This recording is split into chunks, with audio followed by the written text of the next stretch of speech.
Sounding good.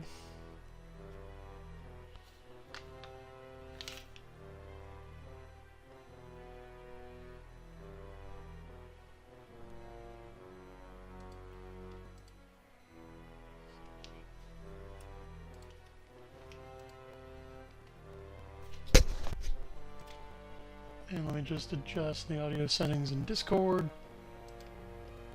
So I need to do that. Okay. Alright. They should be able to hear all of us. Good evening, folks. Once again, this is Final Fantasy Tactics Retrospective. How's everybody doing? Doing good. Doing well. Pretty good.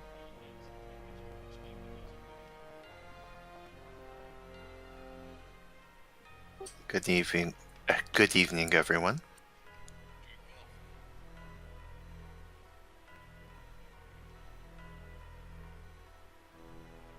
Okay. I think we've actually got decent audio to start with.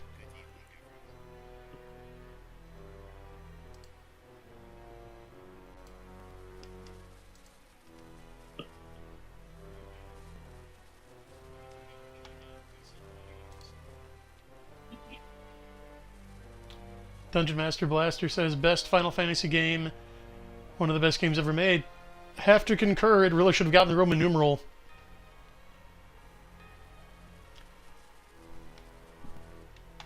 Alright, we have Raul Nyanzi in chat. Mike Best Shepherd, hello.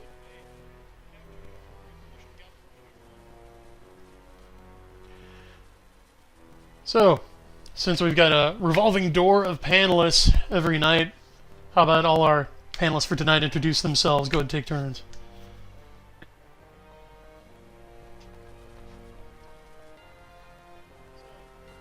I guess I'm Emprep, and been hanging in here a few nights now and then.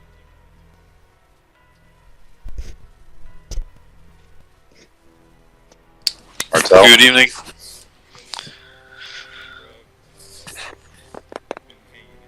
Good evening, Catholic Lancer, everybody's favorite dog illustrator.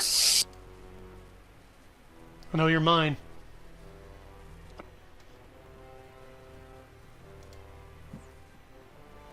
Next. Martel, the man with the subtlety of a hammer. That's awesome. That is based. And I'm the Pulp Archivist. Good to see everyone again. The hammer you don't see coming is practically invisible.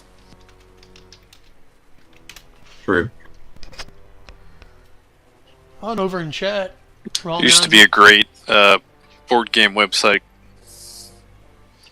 Yeah, tell us about that, and then I'll segue into Raul's game he's talking about.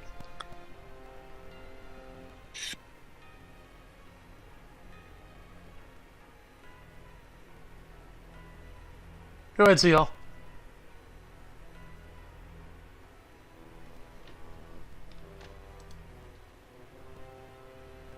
Oh, shoot, I messed up the switchology on my push to talk. Oops. None of that came through, did it? It did not.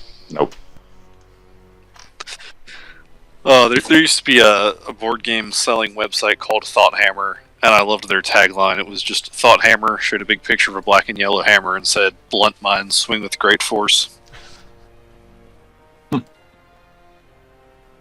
Also based.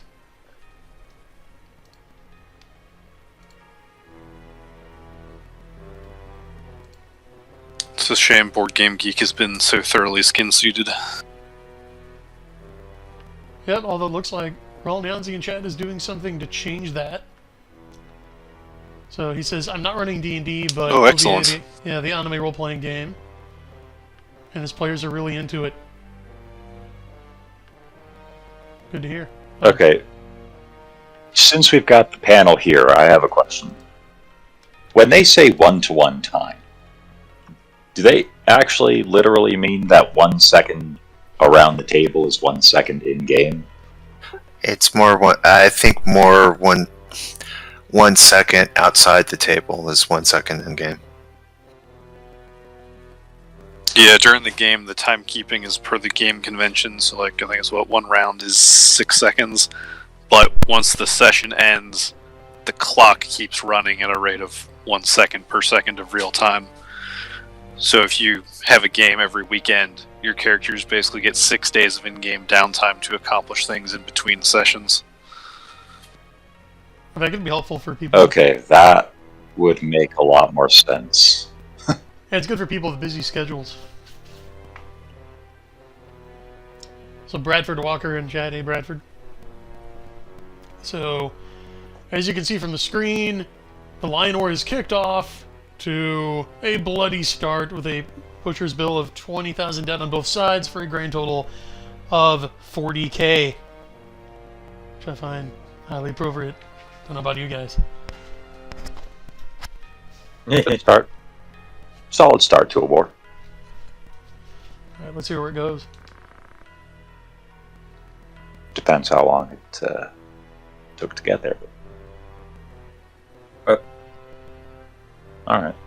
Are these Napoleonic-sized armies? Because we have 200,000 injured now. That we do, and I think it was a month. Only took them a month to get that. Well, I remember they have Okay, magic. that's... Yeah, that's... Yes, but still, that's Verdun levels of casualties. Civil War meets Napoleonic War levels of carnage right now. Yeah, medieval times. That's greater than most armies Yeah, that they've lost. 40,000 in the course of a month would be... Yeah, that's a casualty level on the scale of the Great War right there. Without machine guns. Nice. Yeah, they ain't messing around. Oh, and it all explains 1-to-1 time means 1 real day equals 1 in-game day. This allows for downtime in which characters can accomplish tasks. Is that basically what you guys are saying? Okay. Yeah, that makes a lot more sense than I was imagining trying to run an actual round of combat with 1-to-1 time. What do? Too late. He attacks you. Just everyone throws their dice on the table at once. I never played it, but there was an interesting real-time card game where your deck was basically full of attack cards and maneuver cards, and you basically, both players played cards to different zones as quickly as they could, and then when one player slapped the token in the middle of the table, everything resolved. Interesting thought. Get that to there in a second, but okay, once again, the game's writing impresses me. Acknowledging that the main problem with the war is the, famine and disease that follow. Yeah, The four horsemen always ride together. Remember that. Yep. Yeah, Plague they're killed more armies pre-modern than actually. Yeah.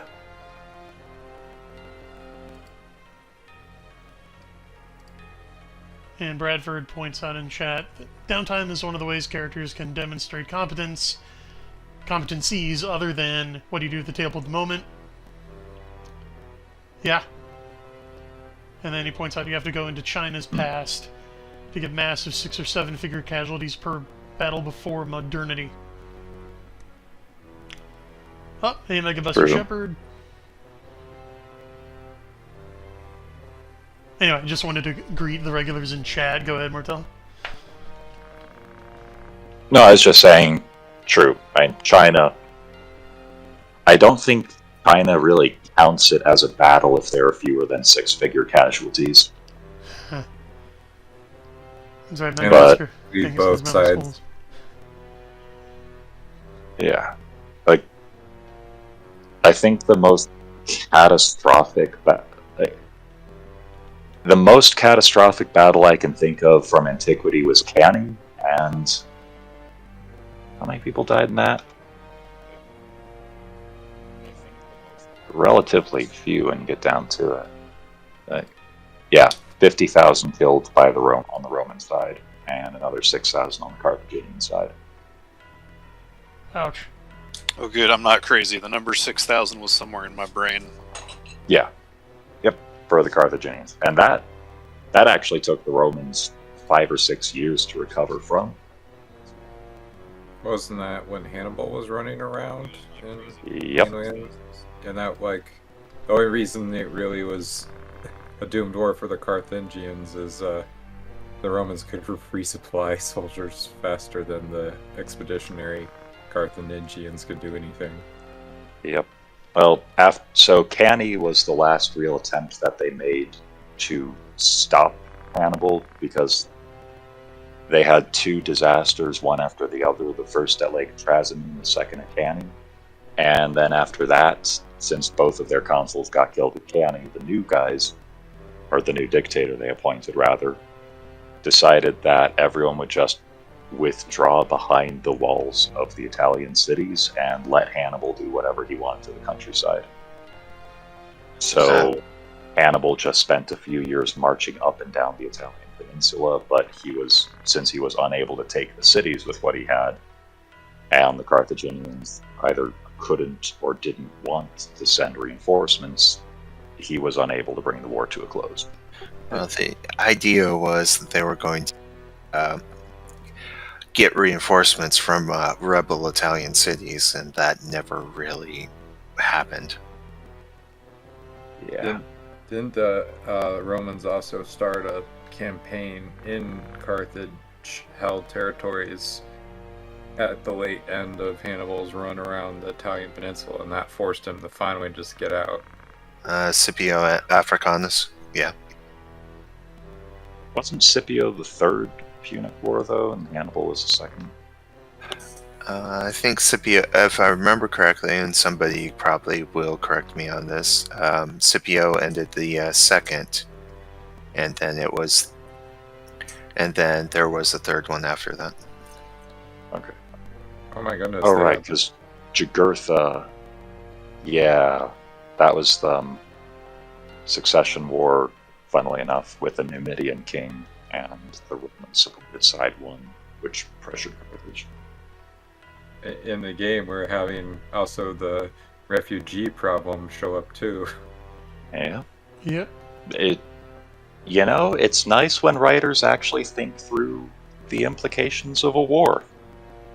Say what you mind about Japanese writing and Japanese war stories. When they really get into something, they go all in. Yep, And now they're increasing taxes and fixing prices.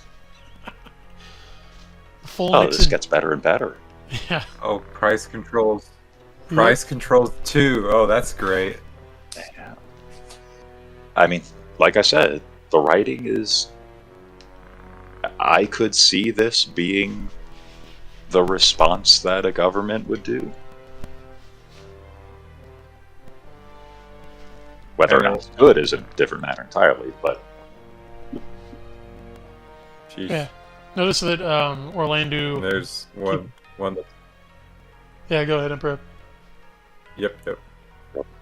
No. I wanted to keep hearing what you're saying. Yeah, he's pushing for peace pretty insistently.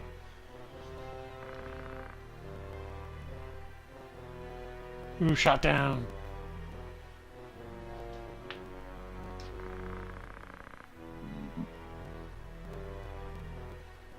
Okay, based Orlando.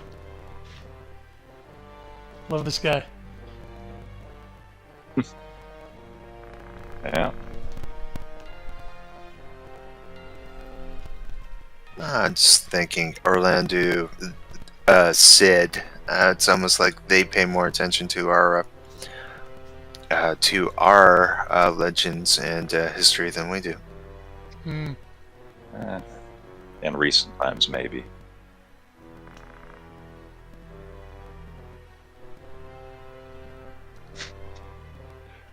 The classic acknowledging we're in a bad situation is defeatism. Just out of curiosity, how much more Spanish influence do you see? Because El Cid, Roland. I'm kind of seeing some of that in this already. I think I mentioned, but the entire setup for the Civil War seems like a reference to the Carlist Civil War in the 1800s.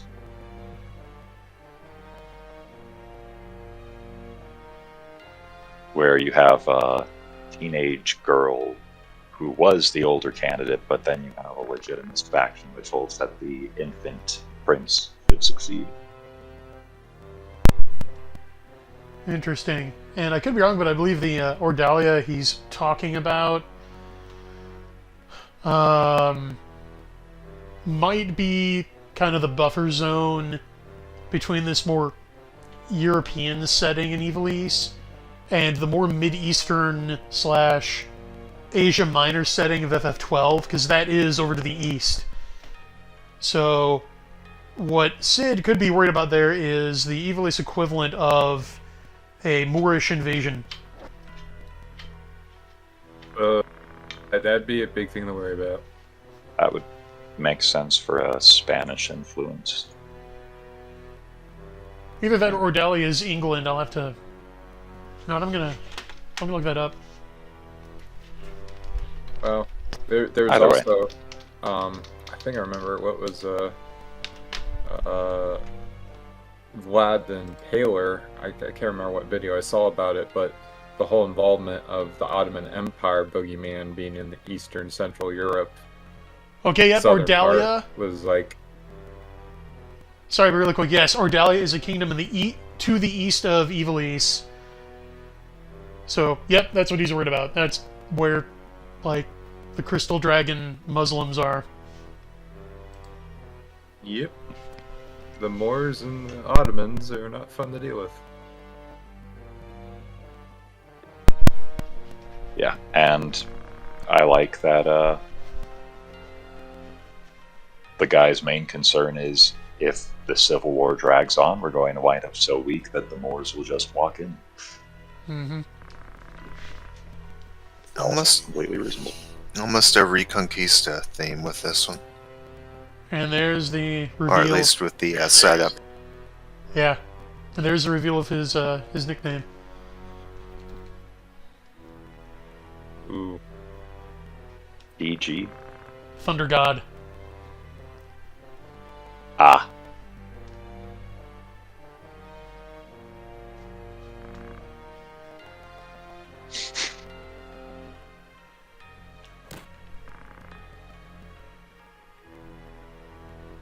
That's right, Mega Buster Shepherd. Vlad, Defender of the Faith and Protector of Europe. Yeah, we were talking about that in the green room a little last time.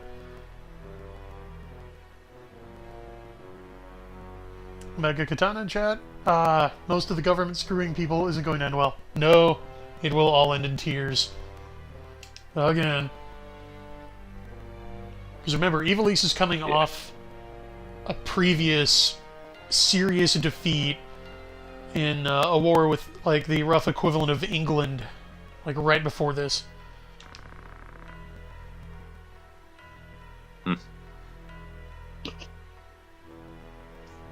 You know, generally speaking, the side that's winning doesn't need to threaten defeatists with execution. No, usually not. Usually you're planning to share the spoils with all the lieutenants.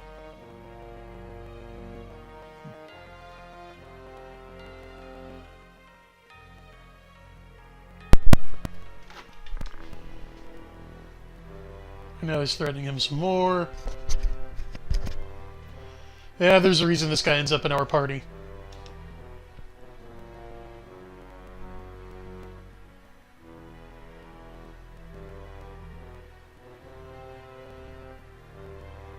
Okay. So that's the Chapter 3 prologue.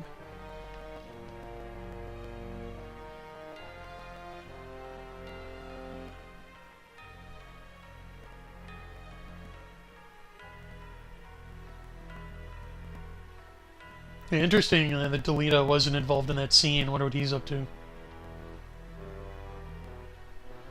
Yep. Probably out on the pointy end somewhere. Hmm. Well, during the text scroll, let's look at chat. Baron von Metzgerstein, welcome. Oh wait, Polybius was a merc for Carthage. So, didn't they name, like, that MK Ultra urban legend video game after him? Polybius, yeah. Yeah. The historian? Chat saying Are you familiar with the urban legend? Nope. Ooh, who wants to tell? Alright. Yeah. I'll let someone else because they'll probably have the details better than I do. Well, you might have to be drafted because I need to concentrate on the game for a minute. But why don't you do your best and I can fill in any gaps? Alright, give me a moment. Sure. Yeah, this is spooky, fascinating stuff.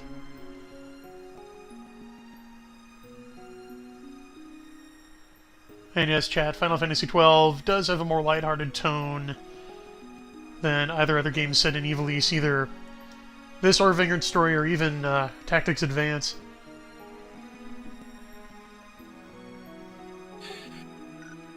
Okay, so it's an urban legend concerning a arcade game in 1981.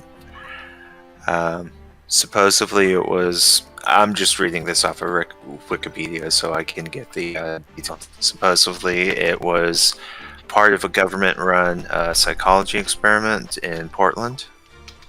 And the more you played it, the more psychoactive and addictive effects it had on your psyche. So it's one of those that everyone... You know how you're... you know somebody who knows somebody who knows somebody who knows something. It's kind of like that with Polybius. A lot of people claiming that they know somebody who knows that the game was in a certain arcade at a certain time, and but all these arcade machines no longer exist. So a little bit of urban legend, a little bit of the Mandela effect, a little bit of some really interesting things going on. It might be just copy pasta, or it might just be, who knows these days. Half the time we find out with the conspiracy theory, there's tend to be more truth than otherwise. Sounds like something that someone would research, especially early on in video games life cycles. There's a lot of videos on YouTube about it. It's kind of along the same type of copy pasta internet urban legends as the Cicadia. The Cicadia games were. Cicadia. You know what an ARG is. So kind of like those alternate reality type games where it's kind of like you stumble across. Okay, the best example I can see is Halo. Halo 2 came out. So Halo 2 was out in the theaters. You're seeing this on the big screen, and all of a sudden this address flashes across the screen. I love bees. You go to I love bees, and then you start tracking down various hidden things in pictures and hidden things, hidden sound files and stuff like that. So you've kind of got that conspiracy, that mystery thing going on in it. But what Cicadia did is it took that and allegedly it was a big job interview that took you through a lot of Gnostic writings to decipher each clue, and at the end, you were supposedly Now, a lot of people, some people made it that far. Nobody could actually say what they were doing. So NDAs, security clearances, all that aside. But you were allegedly supposed to be doing work for this agency that was supposed to help with world events or something like that. But a lot of interesting. I mean, it like every year for like 2, 3, maybe even 4 years. Again, this is secondhand knowledge. There's if you look on websites or 4chan, especially for this one, you'll find out more and more precise details. But for like every year for about 3 or 4 years, there'd be a new Cicadia puzzle. Interesting.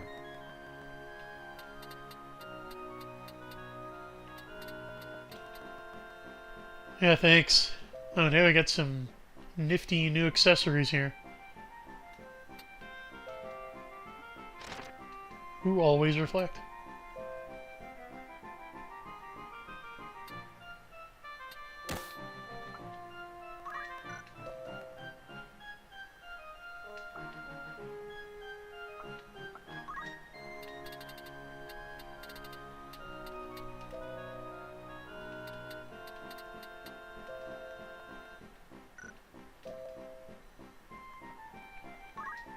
And let's see if we can't do better than that mantle. But yeah, Yeah, go ahead. but yeah, tying it back into Polybius, it's one of these internet urban legends about something that a lot of people think they can disprove, but no one's really put the smoking gun into disproving it. Yeah.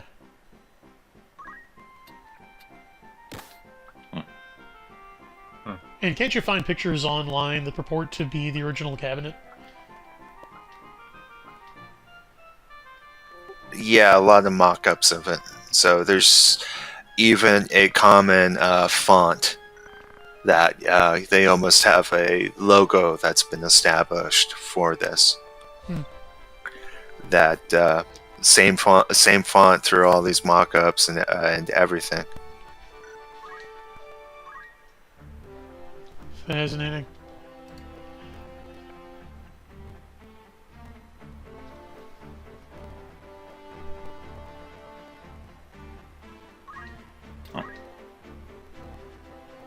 Yeah, I'll throw the link into our chat just so you can take a look at it yourself. Very cool.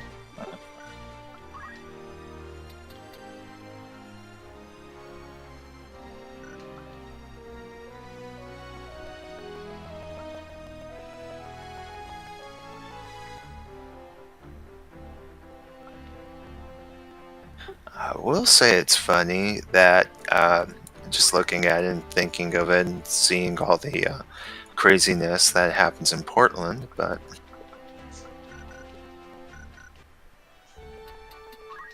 Yeah. after a while you see too many of these things and you start looking for patterns. Sometimes they actually exist. Yeah. I find it extremely interesting how much is invested in stopping natural pattern recognition by calling it a fallacy. Yes, we do have fallacies, but there's an extreme amount of effort to stop observation of a pattern that's obviously caused by something else intelligent. No, you can't look at that. Well, the term conspiracy theory was invented by a CIA agent to poo-poo the notion of conspiracy theories actually happening. Yes, I just got here. We talking about Polybius? Yes, No. we are. Oh. What I missed so far, just... Over what it is. I did a very bare bones, possibly even poor description of it. So if you have more info, Yeah, sure. Actually, Polybius is something I've looked into a little bit. It's interesting, right? So the whole idea was that it was a FBI/CIA possible mind control experiment done at a small arcade somewhere in Oregon, right? Maybe Portland, maybe not, depending on who you ask. But it's interesting in that yeah, you're right. The term conspiracy theory is used to, like, poo-poo and discredit the notion of anything that might be closer to the money, but Polybius is I wouldn't even say Polybius is a conspiracy theory. It's more just one of those internet legends kind of thing. It only came about in, like, what, the 90s or something like that, I think. If you want a really good breakdown, like the most in-depth, like, research into the Polybius legend, like the guy who literally goes to all the historical sources that might have been the source for Polybius, I would recommend Ahoy. His, like, hour and a half long breakdown of Polybius is the best. Is some of the best content on the internet. That's a For any bold of you who are statement. interested, and he nails down.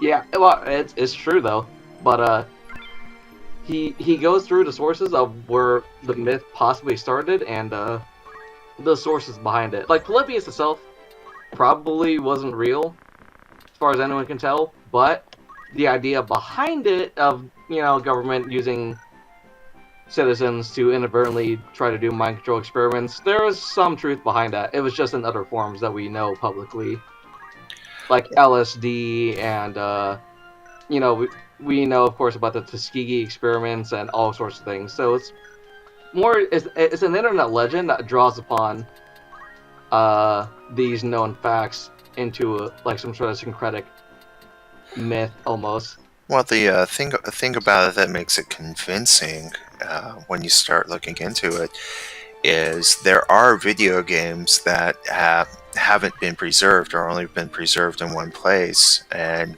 even government video games.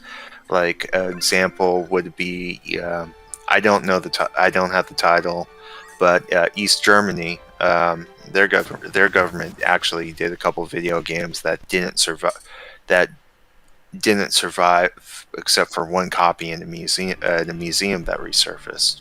So there's always that plausibility because it's happened to other games and other in other contexts. It's just whether or not somebody's spinning a tall tale on this one, or it's the next Men Who Stare at Goats. I see what you mean. I actually saw a project on the internet recently where it was a bunch of games made by, like, indie developers, I think in, like, East Germany or something. Not in East Germany, but maybe it was like Czechoslovakia. But it's like, people making really primitive games under the Iron Curtain back then that was kind of posted for free online. It's like an interesting historical archive that you might be interested in. But yeah, it's interesting. He even brings it up in the video, right? Because back then, a game before even home gaming, right? All you had were the arcade machines. So if you want to preserve those games back before you could just download the source code and put it up on an emulator online, you actually have to have the physical machine, right? I mean, of course, I won't deny the possibility, but that little bit of that little allowance doesn't necessarily make it true, but it does make it at least a lot more interesting and a lot more intriguing. So Exactly. it's just fun for me. This discussion reminds me of part of Nick Cole's.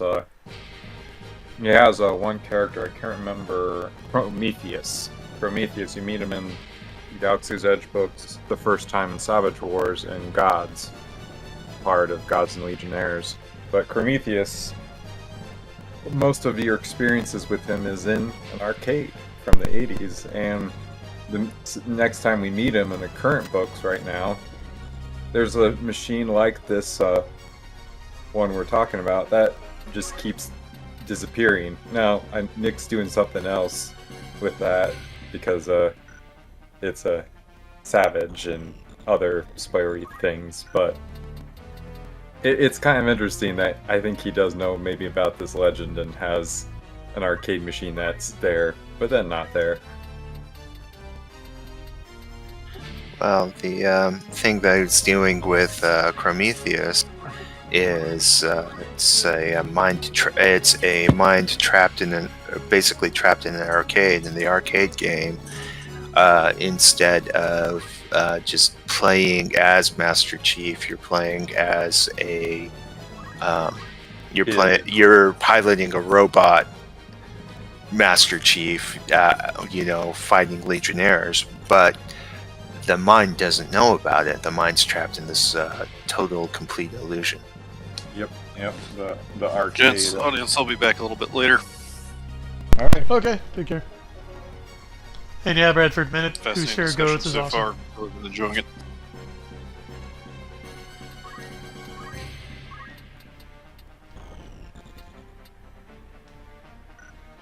Was Robert Lang in that movie?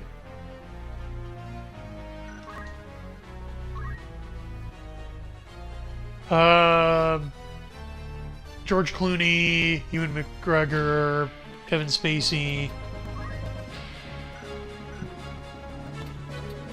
Which one's this? Men Who Stare at Men Who Goats. Stare at Goats. Yeah. That one any good? Remember seeing the trailers for it. I'd find the book. I'd find the book first, to be honest. And I've read the book, seen the movie. The movie's kind of forgettable and kind of puts a laughable front on the actual weirdness behind the First Earth Battalion. I got a laugh out of it. But yeah. But I mean, if you want to get a good introduction to MK Ultra and all the weird, all the strangeness, like they've actually found songs that if you play them, people forget things. Mind worms that get earworms that get in your mind, but actually affects your memory negatively. Wow. That was hey, one of the big things that came on that. Oh, that's crazy. Sorry. No, that's insane. I was just saying hi to So Christopher apparently- Cole in chat. Okay. Apparently, it was linked to Barney. So.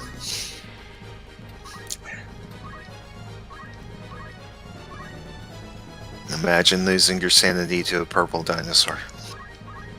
Boy. I could believe it. Barney just walks in and you suddenly lose your mind to reality art.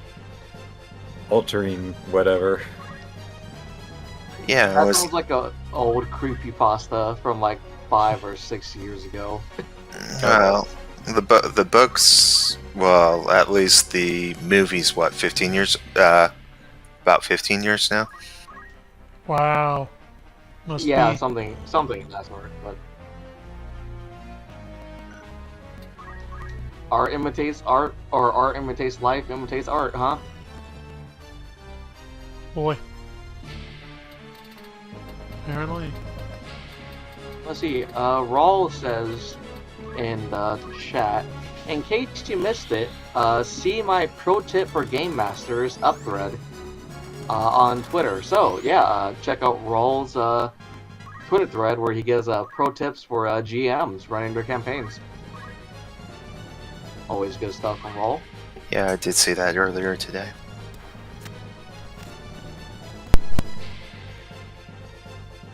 Fire 2, fire 3. This is from someone who hasn't been paying that much attention to the gameplay. What's the difference between Fire 1, Fire 2, and Fire 3? More damage. But more mana cost too? Unless you use a calculator who has 0 mana cost. Aha. Smart. Yeah, but the risk with the calculator is if your numbers come up on your guys. Oops. Whoa. Pretty good. If you manage to kill all of them, and you still have one guy left at the end of the battle, you win. with the sole exception of a time where there is one key character who can't die, and his death is a loss condition. Well, yes. Fair. Just saying.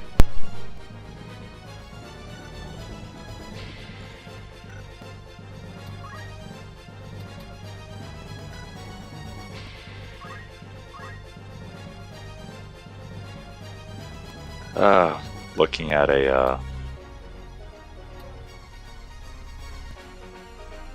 Twitter thread, sort of slap fight between a libertarian farmer and a communist farmer. Oh, that's a fun. That sounds like a hoot and a half, maybe even 2 hoots. Communist is complaining about a bunch of mud on his land. Libertarian is telling him to dig a drainage ditch. Mud on his land?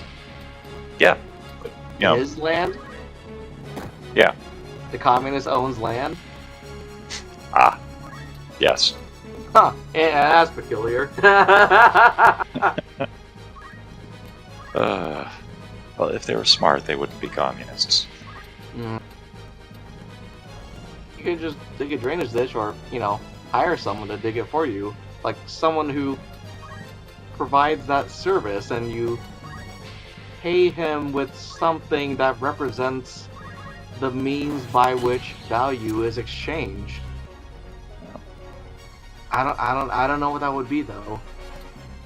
Maybe some sort of, like, a chit that you receive, which denotes how much labor you've performed for the good of the collective. That's, oh man. And Yeah, you know what? you use this as a fungible medium of exchange for different types of goods and services in lieu of barter. Can't You spell know what? fungible That- without fun. That sounds great. If only we had that. That sounds great. I only wish we had it. Oof, this crazy talk. Oh, but no, non-fungible JPEGs are the currency of the future. Oh, quit talking crazy. Don't remind me of the NFTs situation, and then I could have actually. I never was clear. Let's say that the technology works exactly how they advertise it does, and the blockchain means that you can demonstrate ownership of this JPEG. Cool, whatever. How is that supposed to acquire value? It's exciting, Martel. Because people. Yeah. It's exciting, and it's you how don't we're get it, going to get around the banksters. And it's exciting. Exciting. Yeah, cryptocurrency is a scam. You don't get it, Marcel. I just bought this JPEG of a monkey for Exciting $300,000. I had to remortgage my house for this, okay? Mhm. And then I sell it to someone else for $600,000. Notice how it's the dollars I'm selling it for and buying Yeah. it for, and then they sell it for like $900,000. Okay, it's this ever-growing, expanding scheme of some sort of marketing that emanates outwards. It's cryptocurrency and NFTs are underpants no mechanisms. Step 1, use the blockchain. Step 2, Step 3, profit. Yes. Yeah, it's reminding me of the guys that, and if they actually do this, I'm going to be pissed because it's destroying something actually rare and priceless for this. Okay, y'all know that the current version of Dune isn't even the first isn't the first version, isn't even the second version, third version. The Jodorowsky, I think is how you pronounce his name. Yeah, Very close enough.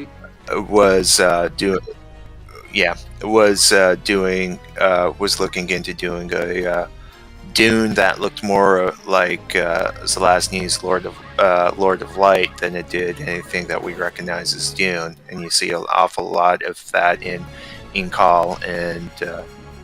Point of clarification. Yeah. You're talking about Dune as in sandworms? Yes. Okay. So, what has been done recently? So there's a kind of an old classic version of his treatment on Dune that some of these fools involved in NFTs decided that they were going to scan each page, destroying the book in process, and they own Dune, and they're going to charge out the nose for each page. No. But aren't They're those going. So as in, they chose the process which is going to destroy each page, or Apparently, with the way that they were going to destroy it because it would drive up the scarcity or something. can I burn them? Patience. But isn't that art book already like mostly available free online, like scanned as PDF or something? That's also the joke behind this one. Ain't that funny? It's just, yeah, the NFT bros bought a physical, actual whole book, and then thought that because they bought that book for a ridiculous amount of money, they thought they actually owned the film rights. It's not the film rights, but they owned the book. Yeah, they owned the book, but they said they wanted to make like anime and film of it. I'm like, it's not how. It's not an NFT. That's just a book. You don't own the IP of Dune. You don't own the. Like, if you want the film rights to Dune, you have to pry out of what Warner Brothers, whatever. Yeah, you better go to Warner Brothers and pry out of their cold, dead hands before they just hand it to you. Oh, but you see, they have a sticky note which says they own the thing, and it's on the blockchain. So that means everyone has to respect that they own it. You have to understand how much effort Jodorowsky went into to make his version of Dune. He raised his own son on a strict regimen of training and martial arts and dieting for 5 years. Starting when he was 10, so he'd be ready to play Paul at 15. And the production fell through. Wow. Yeah, There's- Jodorowsky's Dune has it's the most interesting movie that was never made, just because of the sheer scale behind what went into production behind it. The YouTube documentary on this failure? Yes. Yes, there's a couple. There's not just YouTube. They actually released on disc, going into the history of this. Now, what came out of his Dune was the classic French strip called the Incal, which a lot of the visuals, especially when you start dealing with the kind of some of cyberpunk, some of the, for lack of a better term, Hive City, for those of you familiar with the Warhammer idea from it, come from panels of this. And it's really interesting to me, as far as a lot of the guys that were going to make Star Wars under the mouse are suddenly are pivoting away, and they're going to make the Incal instead. Yeah, so many aspects of Jodorowsky's Dune that's actually so many aspects of the production just exploded and landed all over Hollywood in tons of different productions. So one of the key concept artists on Jodorowsky's Dune, and you can still find his drawing of Leto II, was a young H.R. Giger.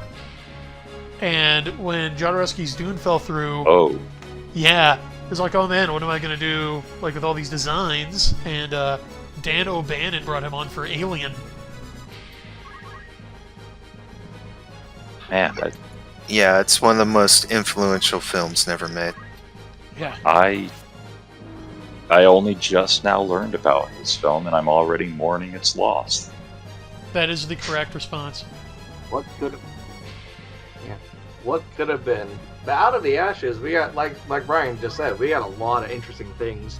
A lot of interesting connections were made behind the scenes for a film that never got released or finished. And from those connections, we got... Yeah, we got a lot of stuff, but... Well, not everything, but... Yeah, it's no exaggeration to say that it changed everything. It changed Hollywood forever. Like, if that movie had actually been made, we wouldn't have had Alien as we knew it. We wouldn't have had Total Recall as we knew it. We wouldn't have had...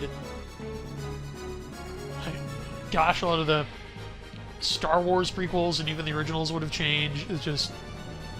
Everything from Star Wars to Night of the Living Dead would have gone differently. Well, you wouldn't have also had heavy metal. You wouldn't have had certain scenes in Valerian and Loreline. You wouldn't have had Fifth Element. Yeah. Again, it ties into, and then some of those visuals into Coruscant in the prequel trilogy. Yeah. Oh, and I meant A lot like of it Day comes of the from- Dead, actually. But yeah. No, you're right. Did Mobius work on Jodorowsky's Dune or something? Mobius worked on the Incal, and that's where a lot of the ideas that from Dune that Jodorowsky had floating around his head, he took that and brought that into the Incal. Oh wow! Okay. So I'm gonna post a frame, a panel, probably one of the more famous ones. So, I didn't even realize that. Wow. So is this about heavy metal being inspired by Jodorowsky's Dune? Metal Hurlant. I think, if I remember correctly, it's tied into the humanoids, which was what Jodorowsky and Mobius had founded. Oh, Somehow that doesn't surprise me one little bit. And from like the first 6 issues of like heavy metal, that's where you got most of the science fantasy of like the 80s and 90s, I think, right? Something to that extent. I remember reading that somewhere. Heavy metal itself is like hugely influential. Well, heavy metal, yeah, you had a lot of cyberpunk came out of that, and not just influencing American but Japanese as well. So everyone wants to point to Ghost in the Shell and what is Blade Runner? Shiro. I forget the gentleman's first name. As Shiro? Masamune Shiro as a major influence, but they don't. Most people don't take it further back into the bande dessinée that influenced Shiro. I mean, wasn't Akira released before Ghost in the Shell? Or am I getting my dates mixed up here? Or am I thinking about the movies? I actually don't know when the original like mangas came out for both of those series.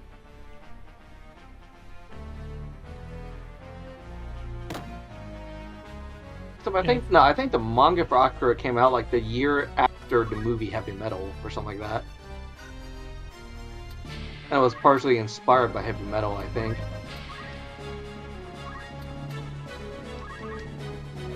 I think Akira was first in both formats. Okay, that would make a lot of sense to me. Kishiro was doing like Appleseed and Dominion Tank Lease and stuff. Yeah, that's right.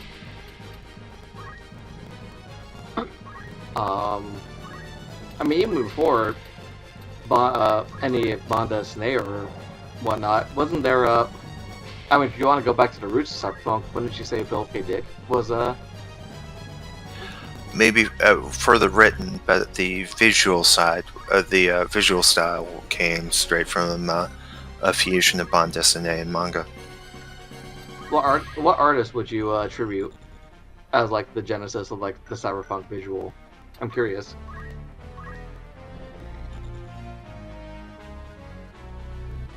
I would have guessed Mobius, but that's just because Mobius seems to have his fingers in everything.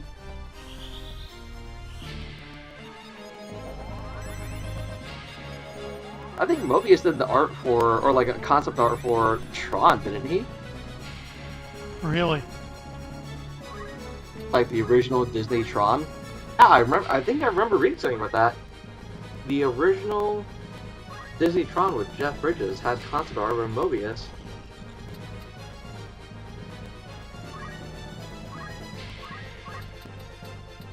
Yeah, Mobius. Yeah. Kind of looking through it. Everybody wants, everyone wants to say manga, but it comes out to Mobius and the humanoids and his particular group. He did Alien, Fifth Element, and Tron. I knew he did Fifth Element, but I didn't know he did Alien, and I just remembered that I remember reading somewhere he did Tron. Yeah, the also with the Fifth Element, and you see this a lot in the cap scenes.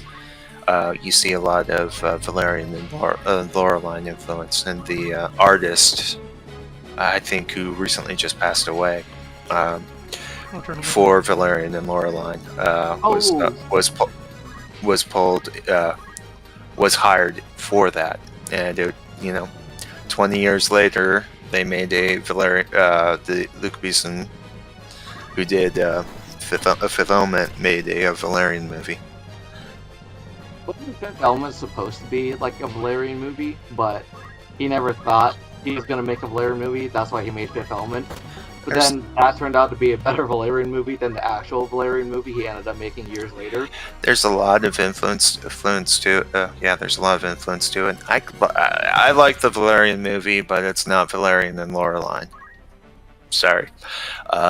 For somebody who claimed to be such a big fan and Laureline was his waifu, he really didn't understand Laureline whatsoever. Laureline's all about influence and charm and convincing people, and having just a bland generic action girl number 379 just doesn't fit Laureline. That's not Laureline. Okay, I haven't seen the movie, so I have, and I think Paul gave a really good diagnostics. Like, I'm not a fan of the Valerian IP, but I understand what he's saying as an outsider. It's like, yeah, it was definitely not what could have been. So, actually, if this might be getting us off subject a bit, but you mentioned generic action girl number or whatever.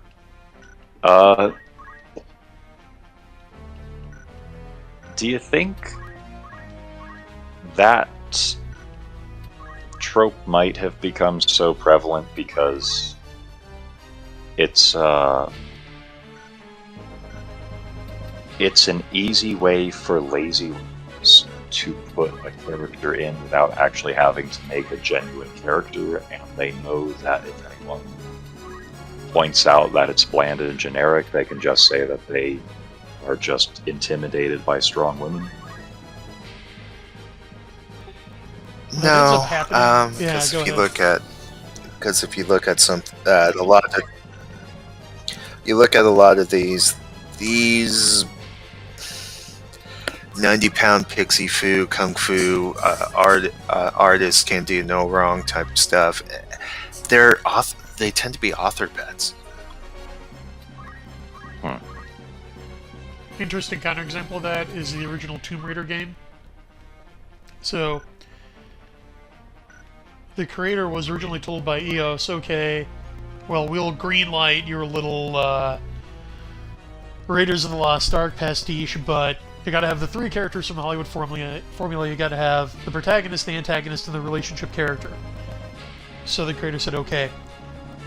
And what he came up with at first was just a rip-off of Indiana Jones as the protagonist. Then he came up with the main antagonist, and then for, like, the sidekick, he came up with this female adventure like Girl Friday, but as he's working on it, he realizes, wow, the buddy character is the most interesting one of the bunch. And just came to really like the character. So he went back to Yas and said, hey, do you mind if I cut the original protagonist we agreed on and just make the relationship character the protag? And they said sure, and that's how we got Lara Croft. Huh. That's that- interesting. Yeah, no, Well- that's amazing. Like, she is one of the icons of original 3D gaming. And she was originally going to be a Just goes to second show, banana. I mean, Probably wouldn't have been as iconic with personality. As much as Evra talks about the other aspects of her personality. I mean, just goes to show, as an artist or a creator, you gotta be flexible sometimes. He had, his main character, but then he, as the development went through his course, he realized, oh, this main character's kind of lame. This one's way more interesting. Let's just switch it up. And it was lucky. It was extremely lucky that he got to do that because dude had made only one previous game. I think it was called like VC Racers for the Saturn, which bombed. And that was his only other credit. And he was a new hire at EOS. And when he asked him for this major plot change, they said sure. Wow. Must have been a good pitch. Yeah, he must have The really lucky sold break. it.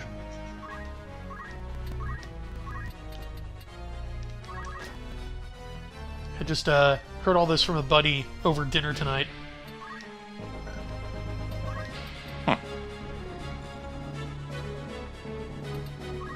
But, I mean, Pulp Archivist, I take your point about them often being authors' pets, but it does strike me as lazy storytelling. Like, they don't actually have a personality or character traits beyond maybe a couple of quirks or some event in their backstory. Their personality is 90-pound waif that's able to beat up gorillas. And and the reason I was thinking that's done out of laziness is because the second that anyone criticizes them, they get to say, well, they get to use feminism as cover.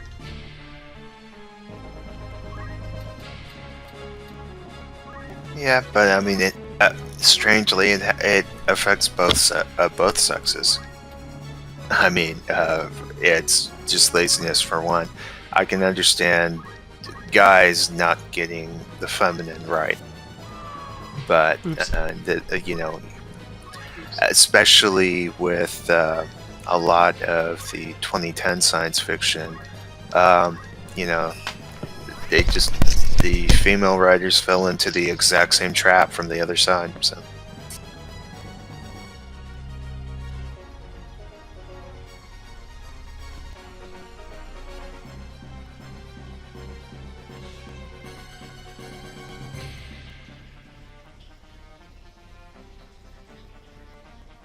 But yeah, very lazy writing, and especially in Hollywood. But even Harlan Ellison was complaining about how the stunt coordinators were taking over a lot of scenes, and 90-pound girl beating up beating up a daredevil hall full of mooks and grunts. I mean, that's that's something a stunt coordinator would love to put his hands on. So, riddle me this, Pulp Archivist. I haven't seen Valerian and the City of a Thousand Planets, or whatever the final title was actually called for that movie. You mentioned that Laureline and that adaptation was like, generic 90-pound action weight, right? Well, amongst other things, Laureline was supposed to be kind of a refugee from the Middle Ages. Okay. And they turned her into a Harvard girl. So riddle me this. I'm just curious. I want to know if I'm right. At some point in the movie, does Laureline do like one of those like scissor kicks when fighting someone? Like she grabs them by like around the waist, like with her legs, and does like a scissor kick where she flips them over or something, or maybe does it around her neck. like the Black Widow kind of thing. Because you see it on almost every one of these films, where it's a 90-pound weight action star, right? Does she do that in the movie? I'm just intensely curious. I'd have Resist the urge. I'd have to go back. I'd have to go back into it. But Okay, well, this is falling into every single lazy convention that you can think of, okay. which is a shame Yeah. given all the visuals and such. You have something you want to talk about there, Starison? No, I'm just saying, like in all of these action films, ever since that, what was it, Iron Man 2, where Black Widow made her debut, right? Yeah. Whenever it's one of these action like movies with like the 90-pound weight main character, Mhm. that's always the move that the stunt coordinator puts in somewhere, like without fail almost. Well, I've got two theories for why that could be the case. Chun-Li. Theory 1. Okay, let's call that Theory 3. Theory 1, it's the same stunt coordinator. Like, Hollywood's not that big a place. It isn't. 2.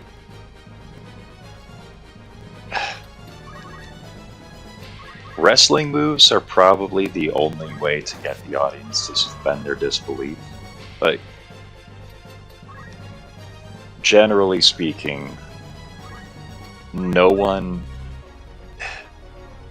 most people aren't, especially anyone who has any experience that getting into a fist fight or fighting them or whatever, will not believe that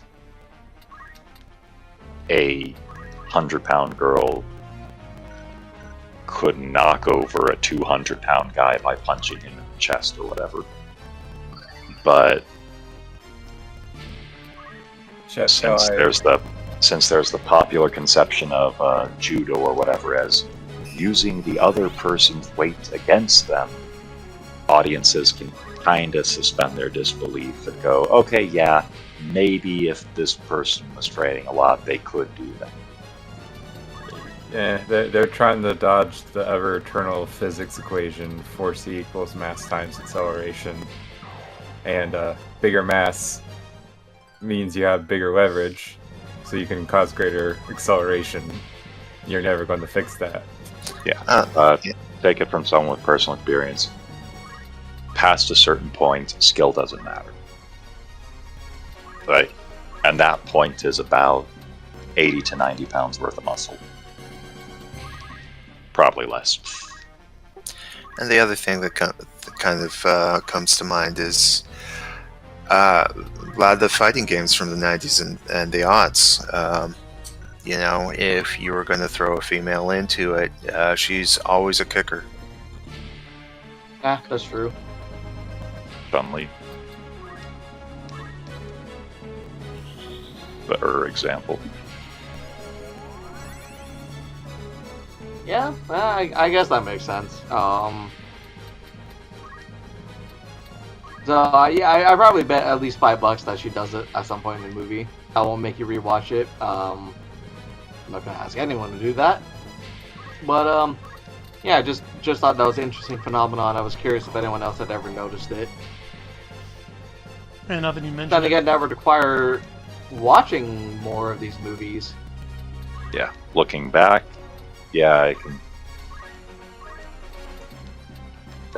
You see what I mean. I'm not, trimming. Yep.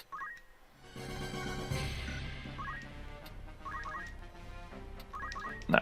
And I'm sure that we've gone over this before, but just it does not physically make sense. Very permissive stuntmen. Which is why you used to have the trope of the dude is a swordsman and the female is the cleric or the mage or whatever. Because usually magic isn't particularly physical activity. Now, magic is, at least the way it's usually shown, is more of a spiritual thing, right? And the woman's supposed to be in touch. It was like a spiritual, emotional thing. That's where she has Spirit her strength, or right? intellect, just something that doesn't require physical strength to be good at. Yeah. And you've also, you know, strength and magic, you've got the yin-yang complementarity thing going. I remember reading even the Starship Troopers. If you remember in that book, Heinlein doesn't make any of the mobile infantry women, but almost all of the pilots in a navy are women. Yeah. Are we Yeah. talking about That is correct. However, recent events. There's been this theory for a while that women would actually be superior pilots due to, again, not needing the physical aspect and better reaction times or whatever. In the book, I think he justifies it by saying like something about they have better spatial reasoning Yeah. or something to that extent, and better math skills. Yeah, that was, that's been getting trotted around for a while. But, the problem with that little hypothesis, much like a lot of other hypotheses which have been driving military doctrinal developments since the Cold War, is that they are completely untested. Well, Yeah. Starship Troopers came about in like the 50s, post-Korean War. So yeah, that would have been right around the time that started to be floated around, huh? Yeah, Heinlein has an excuse in that the only female pilots at the time were the WACs, the Women's Auxiliary Corps, and they were glorified shuttle runs. Like, they would fly planes from the rear areas to the forward areas. Mhm. I mean, The Baron in women chat can make good pilots, says I've but sworn do off they any make new Hollywood superior club of, oh, no pilots? money to people hate me. Tell on the mountain. Just had to get that plug in. Proceed. Good. Good. And to agree and extend, no money and no attention. Don't even Baron. talk about this stuff. Baron in chat has one other Highland logic that would make sense given maybe requirements for, well, you're trying to be most efficient, smaller people, and higher Gs. On Again, average. yes, but Heinlein was also very fond of putting his own fantasies into his writing too. Yes, Oh, yeah. I have heard of that. I have heard of that. although there was a short story he wrote, "A Day in the Life of You" in the year 2000. And it was just him taking technological trends, forecasting them 50 years out, and going, okay, so we can reasonably expect life to look like this. And he actually called a lot of stuff, like smartphones. He basically said you're going to have a combination television, telephone, radio set, which is going to be able to fit in your hand. And then some stuff which is interesting because of why it didn't happen, like retirement homes on the moon, because the lower gravity is going to be a lot easier for arthritic. Hypnosis. That was a huge prediction from sci-fi.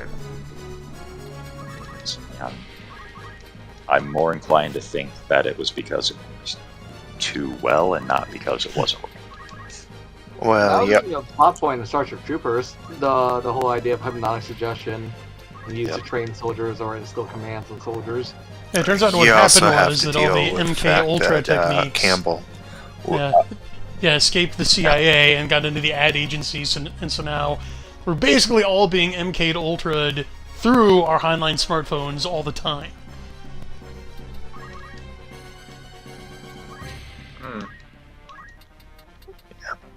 Yeah. And then, let's see. Then what I was going to say is that you notice there was a heavy mentalic, hypnotic, telepathic influence into science fiction, especially in the 60s, 50s, and 60s. And that was just from John Campbell, who that was one of his particular favorite ideas. Yeah, like these Would you like ideas to know that more? well, we're going to discover like this new form of syllogism or like non-Aristotelian logic or something that's going to solve all problems and like help people universally understand each other. It's like creating new types through talking, or just talking people into being new types. And I wish I was a new type, then I'd be flying a Gundam in space right now. Probably dying a horrible death, but that's okay, I make that trade-off. I was gonna say, have you seen Gundam? Do you know what goes on? Yeah. I'm just I saying, mean- look, I Yes, I know what goes on, but we have Gundams. yeah, like, look, if I was gonna have the choice of I nuking mean, Australia, True. I would take a Zaku to high mobility. look, dude, if what I had could to do with trade a Zaku Australia too- or a quarter of Australia for if I had to trade a quarter of Australia for a Zakum 2, I would be willing to make that trade. That's the sacrifice I'd be willing to make. Considering current situations, it's a prison island again. I guess. But Yeah, anyways, that's a sacrifice I am willing to make. Okay, if you two I'm want to end up willing as to space sacrifice turnips, be my Australia. guest, okay? Fair warning. I mean, are we going to be space turnips with Gundams? There'll be a space turnip in a Gundam, but you won't know it. You'll be too busy laughing at the pretty colors. Oh, so no.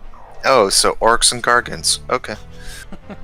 Yeah, actually, yeah, I'm okay with this. Okay. Although, if we're going with that, I'd far rather be a Black Panther. I mean, if we're talking about predictions of science fiction, it's interesting to notice that, especially in Star Trek Troopers, but everything contemporary with Star Trek Troopers too, computers was the thing that everyone missed, right? Like in Star Trek Troopers, you see the scene where the pilot, she basically like flies out into orbit or something like that, right? Using nothing but like math in her head and just like sleight of hand. The same way basically like the Apollo or like the Mercury missions worked, right? And then like the armor also worked basically off analog technology and like reflector screens. It's like no one at the time no one saw how powerful computers would be and how like ubiquitous they would be. Like that's the thing that they missed. But I mean, in everyone's fairness, well, that's the thing. Like, I'm not blaming him for missing the picture. I'm not pointing fingers saying, haha, that's funny. But I'm just curious now, like, so they all in the 50s missed how powerful computers would be 60, 70 years from then. they were still What are we using punch missing? card computers. Exactly, but what are we missing now, 50, 60 years from now, will be just as ubiquitous and just as, like, life-altering. So you're asking us to succeed where the grandmasters of science fiction failed and predict something? No, I'm just curious. I'm not asking us to predict it. I'm just wondering what will it be? Like, what are we missing? What nascent technology do we have now? the predictions of PDAs were spot on. They just didn't think it would be from the telecom companies through the thing called the cell phone and how much more addictive they would be. Yeah. I can actually kind of offer an answer to that question. I'm curious. Um, What you got? It's going to be something which we have right now, which is going to seem obvious in hindsight, but which isn't really effective or cost efficient to make right now.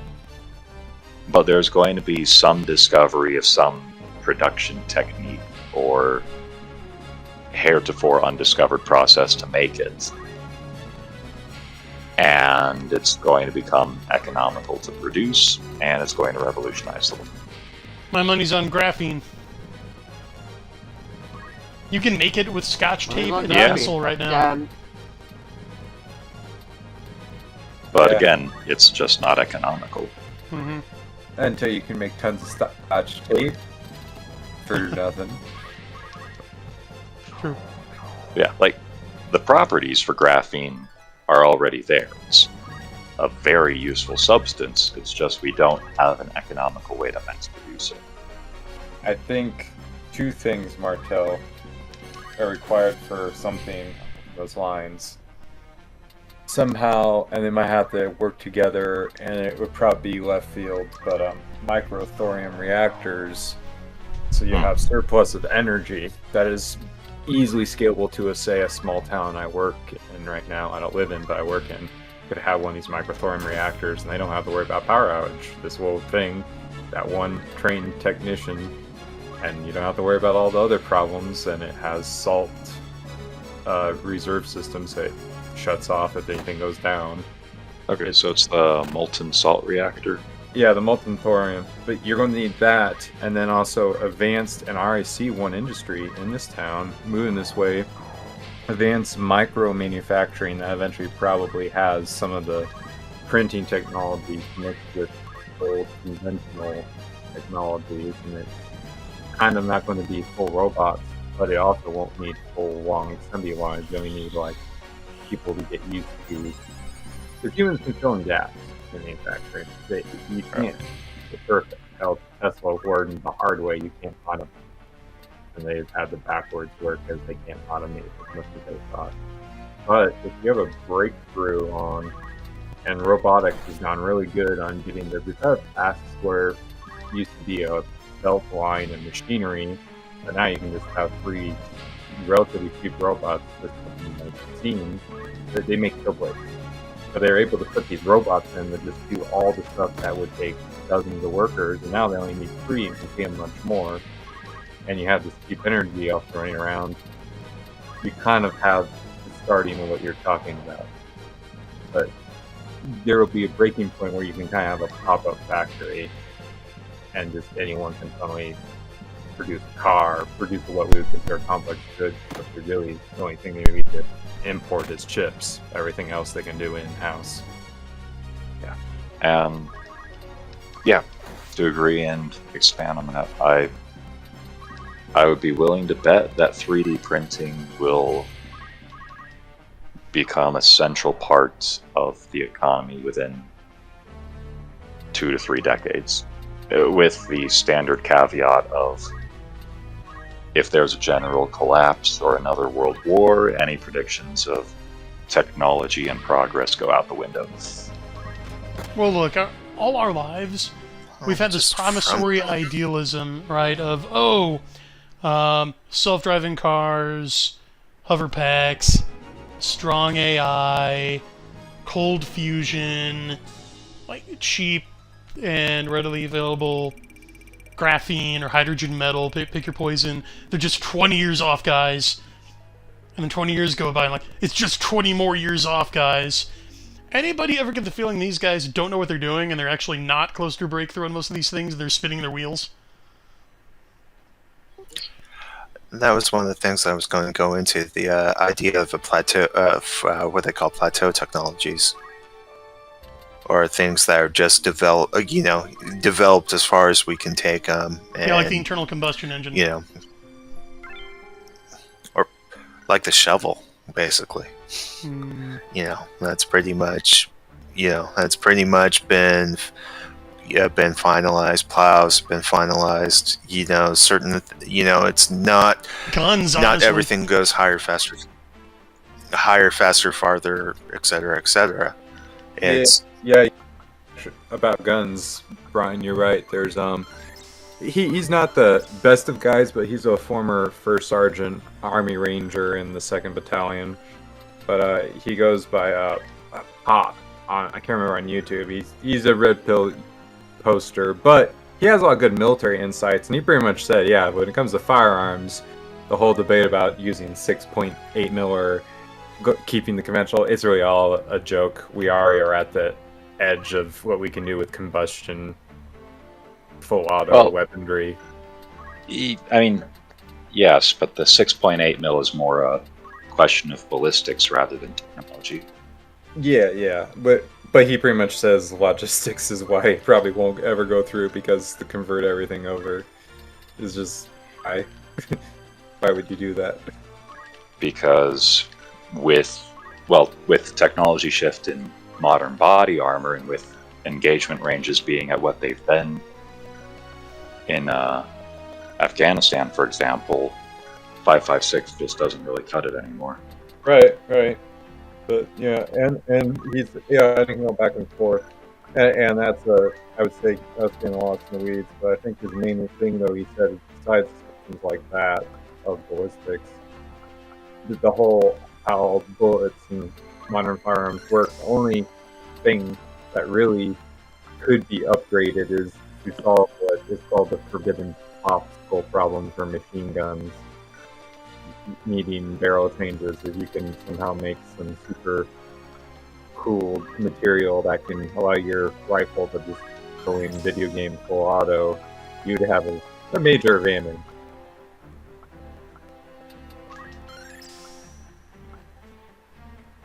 Well, there's another interesting thing.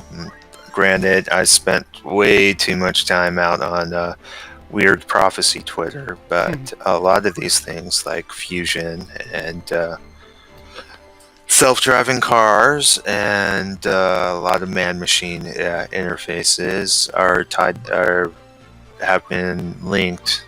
Again, grain of salt here, because reasons, but have been linked to Harbingers of the End Times too. Like one going around as soon as we get fusion, it's time to pack it in, basically. So your mileage may vary, and there's a bit of a telephone game going on here, but I just find it interesting that a lot of that technological side is not necessarily seen as positive all over. Okay, well, do expand on that, Yeah. please. Why I is think, fusion the death knell? It's not a why. It's more akin to Methuselah than we get fusion, and it's it's more where Methuselah was a measuring stick, and for the calamity, when Methuselah died, the flood happened. As opposed to, all right, you guys get fusion, and I can't let you guys run around anymore, type thing. Okay, I hear you. I can see the argument that I think the main reason they can't get fusion working is the whole concept of it trying to make it a standalone fusion system. It's the idea that we actually understand this. Like, we know we can make fusion happen. Kaboom. All the bomb tests throughout the height of the Cold War before we stopped that for good reasons.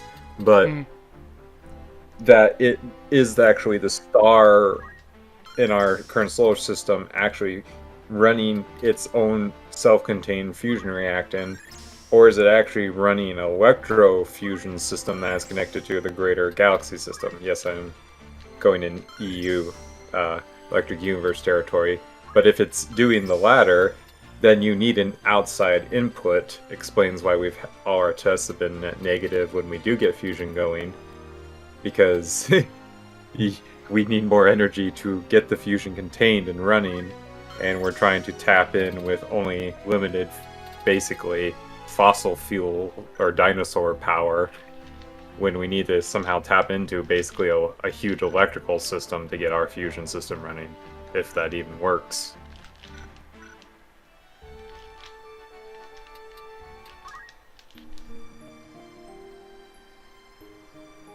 Well, I'm going to take another look at chat here while I try to cheese my samurai.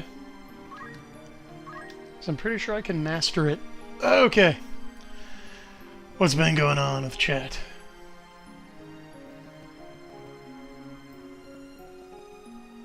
Collapse of foundational knowledge, as pointed out by Walker and others. And yeah, I mean, the Romans were unable to build aqueducts to a certain point. And before that point, there's an aqueduct which is still operational, and it has been for over 2,000 years. Yeah, you look into the engineering of that, and it's pretty sophisticated. On just water pressures and a lot of physics, a lot of chemistry involved with that. It's by no means primitive. They did it without pumps. So, there's something along those lines that I thought about recently that was interesting. Me and my sister talked about this because we both study history. There will come a time when in any baking recipe you read, maybe, you won't understand what they mean when they say eggs, like add 2 eggs in, right? Because when you were talking about Roman aqueducts and whatnot, right? We were looking at like there was like records of like the recipes for Roman concrete, right? Right. And we were trying to recreate it for the longest time. We couldn't, because when they said water, we just added water in, right? But it turns out it wasn't water; it was salt water, specifically, that they added in that made Roman concrete. Then figured out, oh yeah, okay, that's how they made Roman concrete. So when you think about like something similar like that, right? Like when you say just eggs in a recipe, like add 2 eggs, so the cake mix or whatever, everyone just takes for granted that you mean chicken eggs, right? Right. But then somehow the cultural or institutional knowledge behind that is just lost, and everyone wonders what the hell kind of eggs are we talking about? Quail eggs, owl eggs, duck eggs. I mean, Townsend's already runs into you look at something a little bit. Exactly. Well, you look at something that basically 90 years old. You look at like the tiki drinks. Limes have changed. Limes have gotten larger. So 1 lime for a drink, alcoholic, non-alcoholic, whatever. Today puts a lot more lime juice in than just a lime back in the 30s and 40s. So because mixology is a lot like baking, and it needs to be precise. There's a lot of things that got thrown off because limes got bigger. Yeah, no. I had, when Brian mentioned on Twitter, Buffalo Wild Wings because of their beef tallow wings. But yeah, there was a mix, a specific cream soda, alcoholic cream soda. But yeah, I'm pretty sure if you don't remember, it's like more of how to do certain thing, but that part is not a specific measure, but the thing changes because of, say, limes or whatever part. Yeah, you can have the right measure, but you don't actually have the right amount of what's in the measure anymore. Oh, and carrots still are purple, chat. The decline and fall yellow, of the Roman white. Empire, as explained through Buffalo Wild Wings and Marcus. And very delicious. Yeah, go to the store and ask for heirloom carrots Just sometime. like potatoes. Potatoes come in all sorts of colors. But yes, the natural varieties used to be like purple, different colors. Well, do you know why they're orange now? I think you've explained this, but I don't know if it was on stream, so go ahead. The Dutch were ruled by a fellow named Prince William of Orange back in the day. They wanted to show how much they loved their prince, so they started making carrots orange in honor of their prince. And over time, it's become the default color for carrots. Oh.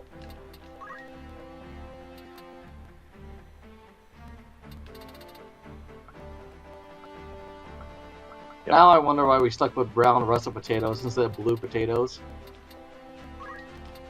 I'm sorry. Now I wonder why, in general, most of our potatoes are brown russets. One more time. Right. Or gold or red potatoes, but, you know, I caught usually... that, but blue? I mean, there are blue potatoes. Which is interesting, is they find that if you color mashed potatoes blue, people And won't blue eat them. carrots, I think. Seriously, just try it sometime at a But dinner party. Like, there just are make potatoes that are just naturally normal- blue. yeah, make normal mashed potatoes and just put a couple drops of blue food coloring. No one will eat them. Natural version, I guess. Yep. One thing that I grew... Or, sorry, go ahead. No, you're fine. But I guess to finish my thought is just I don't know what it is, but my mind is immediately just going nope. Mm-hmm. What Wow. I grew Well- eating, or what I ate growing up was purple potatoes, actually, which is more of a Chinese thing.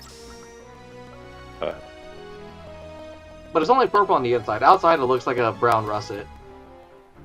Well, you know, for a while, potatoes were the devil's weed. So, Yep. I thought that was tomatoes. potatoes, Germany. So a lot of people. Teufelswurzel. Yeah, a lot of. It took a while to convince Germans to eat potatoes. You know how they did it? Another The King of story time Prussia. with Martel. Hmm. Yeah, the King of Prussia declared that potatoes were to be the food of royal cuisine and reserved for the king's personal use.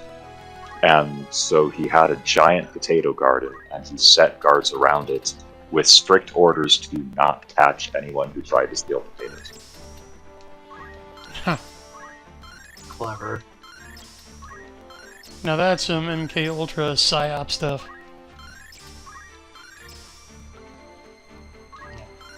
Well, potatoes are an incredible food crop, so it makes sense that he'd want to propagate that as almost as like a strategic concern. As far as monarchs go, Friedrich der Grosse was one of the better ones. Well, calling him gross is kind of mean. Yeah, if you ever find yourself, I'm kidding.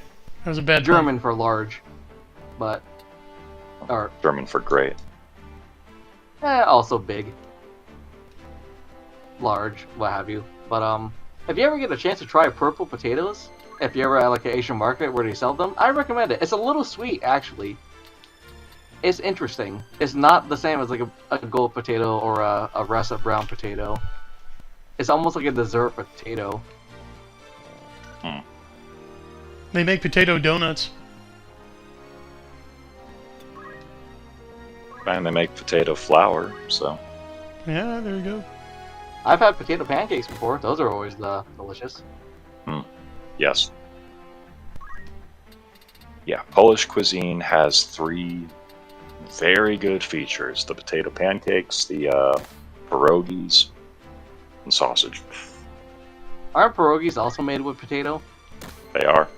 Mm. Or it's kind of this sweet, or... I don't know if sweet's the right term, but it's a sort of mashed potato dough.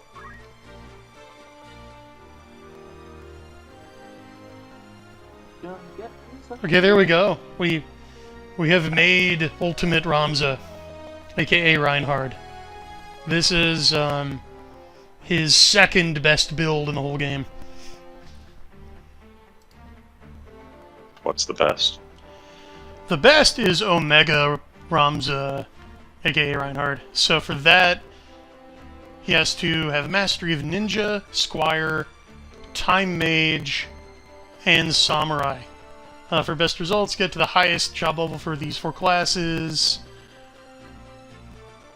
And then, so make him a Squire, then give him Math Skill, then Blade Grasp, 2 Swords, and Teleport. And I can't do that quite yet because I don't think he qualified. Yeah, he hasn't qualified for Calculator yet. But all in good time. Alright. Nice. And just to let you all know real quick, I have to be heading out right now, so it's fun talking to you, chat. Hope you're all doing good. See you next week, gentlemen. Thank you for having me. Welcome.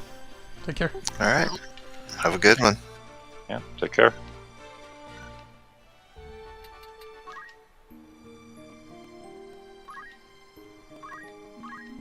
Crusader Saracen, everyone.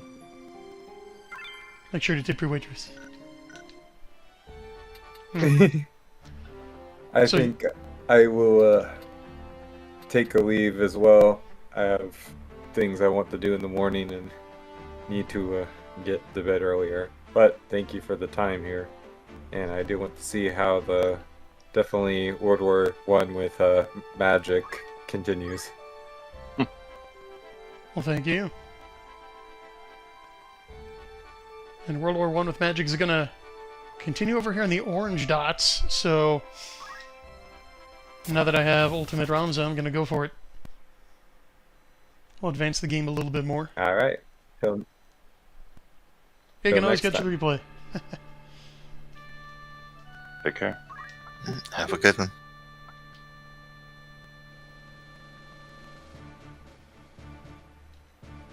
Hey, wait, what am I doing? There we go.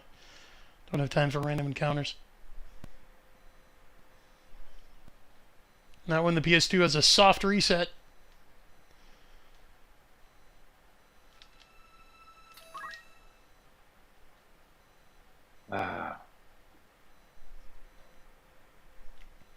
Yeah.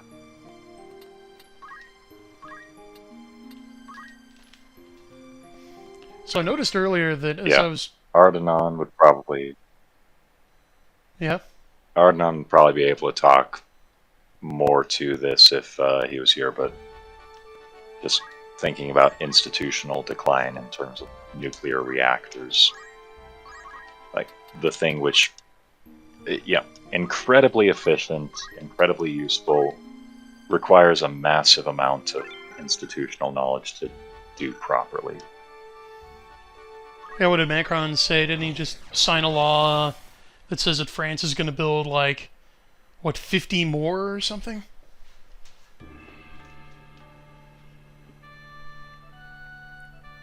And some... Well, if he did, good for him.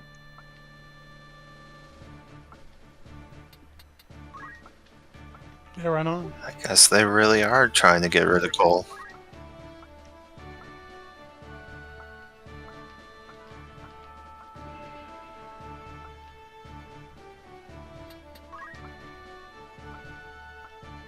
Well, Apparently. if you want to go green, barring some, completely unanticipated improvement in solar, nuclear is the only way to go.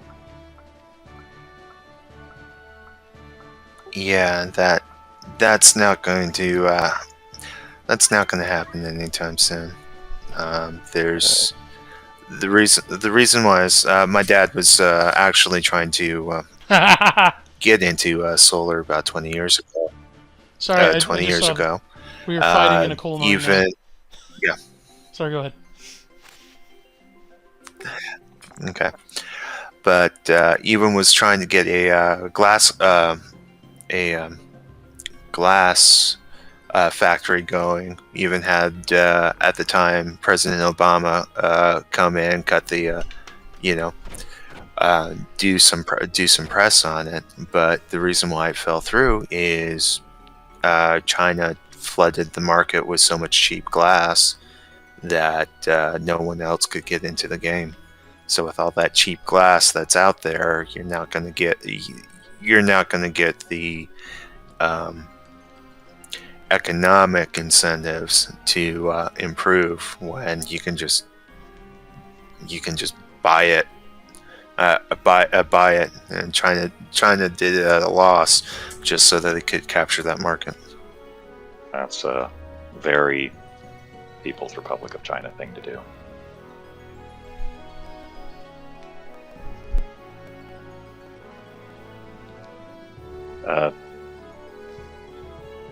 Anyway, Brian, you're saying something? No, I wasn't. I was just pointing out the minor and synchronicity yeah. of France trying to get rid of coal, and the very next thing I see on my screen is that we are fighting on top of a coal mine.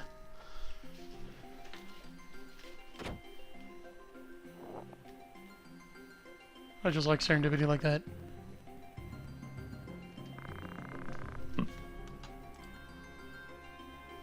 Oh, hey, CL. Hello. I have returned. Excellent. We're fighting coal in a coal mine. Probably on top of a coal mine.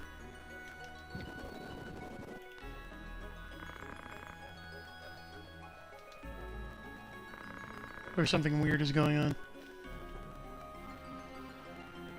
I made Ultimate Ramza, which is the second best possible build for the main character. See how it works. Excellent. I'm glad you approve. And we're talking about, Martel and mainly Paul Pargavis. We're talking about how China flooded the market with glass. Poor form. Solar.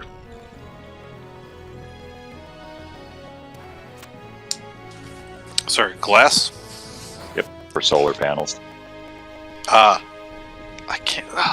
I'm sure you've all seen that horrific picture of that beautiful forest covered in solar. Recently on Twitter and social media. Yeah. What does it say that I could probably caption that one, The Desolation of Mord, and everyone would know?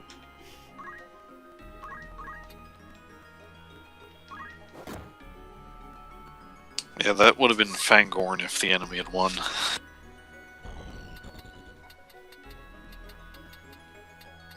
Yeah. The Shire with an Autobahn paved straight through it. I do love that the orcs retain their creative charism from when they were elves. It's just horribly twisted towards making war machines. Yeah. You ever see one of those photos of the landfills where they throw all of the solar blades? Or not solar, wind blades? No, does it No. look like some kind of like Phyrexian graveyard? Yeah, it's just a massive dump with gigantic windmill blades stacked on top of each other and covered in dirt. And the best part is, those things are highly toxic. Oh, Yeah. So, Because they're all composite. so. One of the cooler spooky moments I have encountered was driving past a wind farm in a heavily overcast and foggy day. It's like Don Quixote did nothing wrong. I think what I hate about, well, the wind farms especially, is just the scale of it. It's like cities. The scale is completely out of touch with anything human.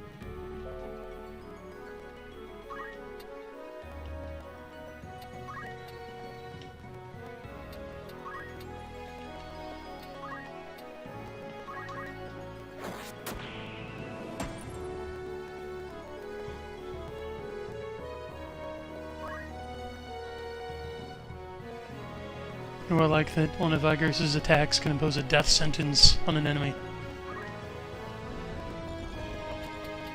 Nice. What class do you currently have them? She is still a Holy Knight, I believe. Okay.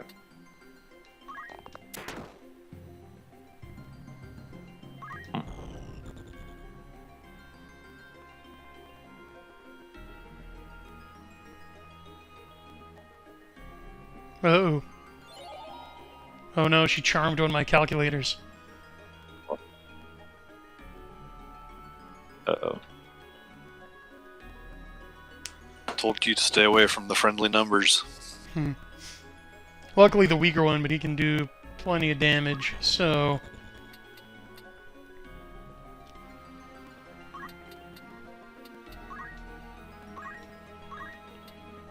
See if this works. Ooh, actually.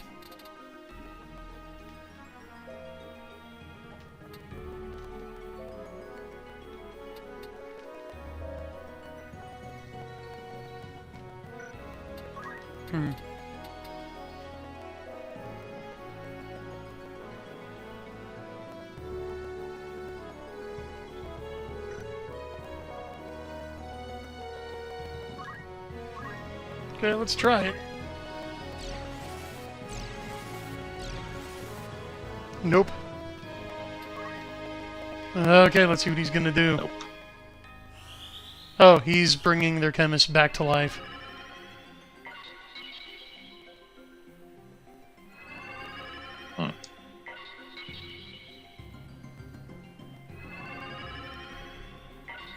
That's bad, they have guns.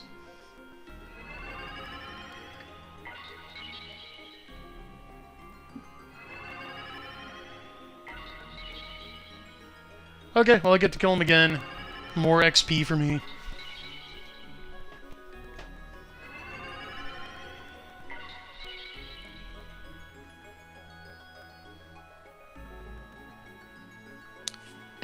My life in another world where I'm constantly getting farmed for XP by the hero. Sounds like a really bad use of Give it a year. It'll be on the shelves. If it's not there already.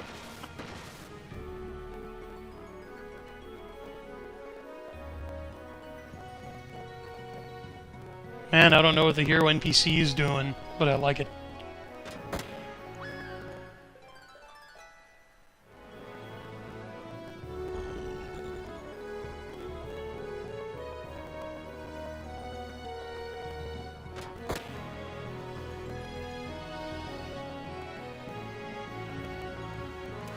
Man, he's fast too.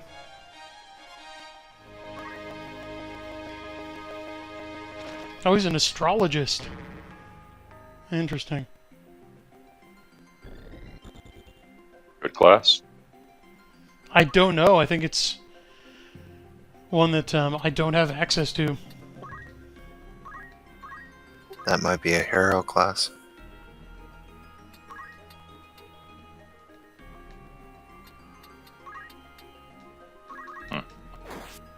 Any of you ever watch an older anime called Alexander Senki? What was that again? Anime called Alexander Senki. About that anime version of Alexander the Great. Was that by Peter I have Chung? not, but that sounds fantastic.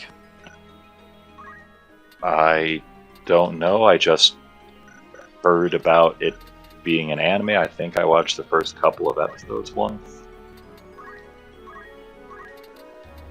And I know that at some point in it, Aristotle creates a massive mecha out of his writings to fight apocalyptic Pythagorean cultists. So just like history. Looks like it was called. Looks like it was called Reign the Conqueror in English. Oh, okay. That sounds familiar. Versus Alexander's War Chronicle. There's some Mobius looking influence in this art.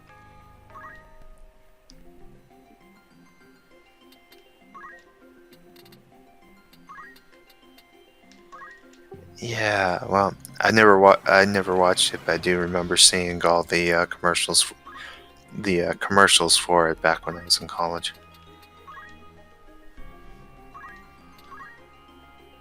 Yeah.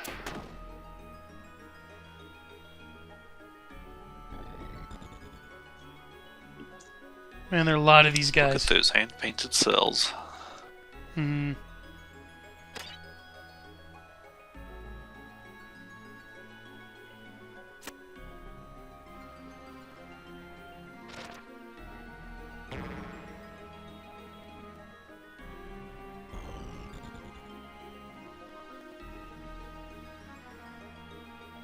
I hate this guy.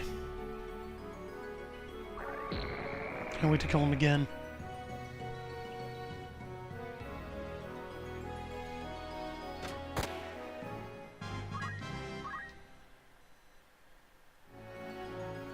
They made an interesting artistic choice to do both. They're noodle people, but they are ripped and chiseled noodle people. Okay, so JoJo, kinda, or No, yeah. no, JoJo's just ripped. JoJo's just flat out ripped. well, if you look, Yeah, if you look at the manga, there's heavy high fashion influence with it. So I've only seen the anime. no, these are diddly noodly people.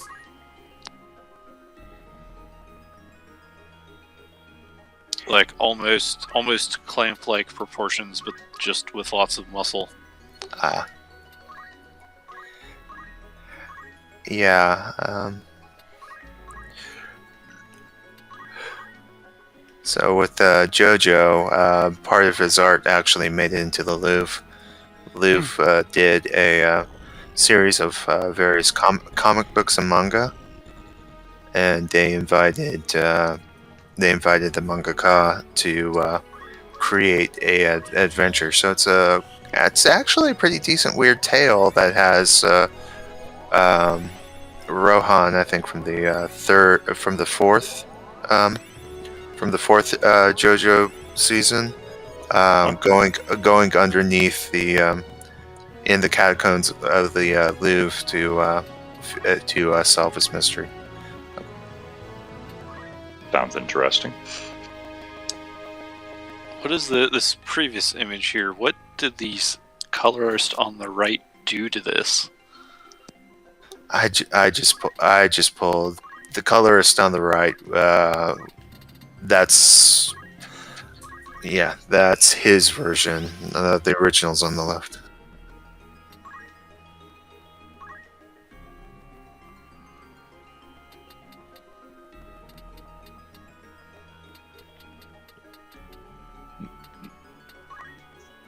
Done by the same studio that did Eon Flux. Alexander Sankey, says Bradford Walker in the chat. Yep, that's what I was thinking of. I'm not familiar with that name. Really? Yeah. That got a live-action film, right? Or was was it like an Animatrix deal where the Hollywood film came first and then they did a superior anime? Nope. The animation came first. It was on MTV's Liquid Television back in the 90s. It's really weird. What's it about? Okay. Come up with an elevator pitch for Anflux Challenge. Impossible. Okay. This is not going to give you any indication of the style or tone of it. So I'm going to go first, and then I'll let CL try, but... secret agent in a future totalitarian state plays a tsundere cat or mouse game with the enemy leader.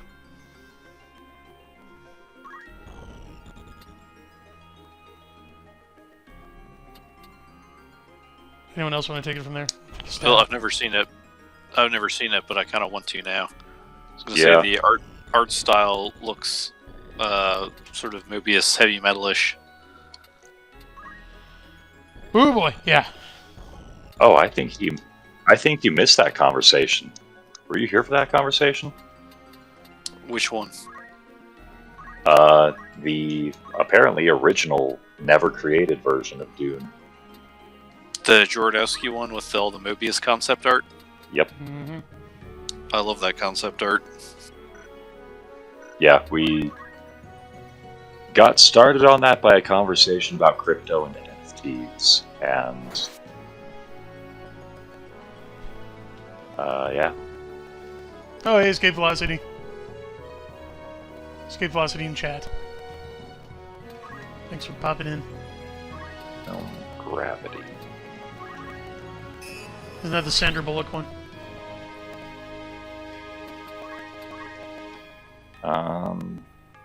Yeah. Yeah. Alfonso Cuarón. Never saw it. So, I have no opinion. Although I did have a physics professor who didn't care for the film because the central plot relies on someone doing something that you will never do in orbital mechanics, which is launch counter to the Earth's rotation. Hmm.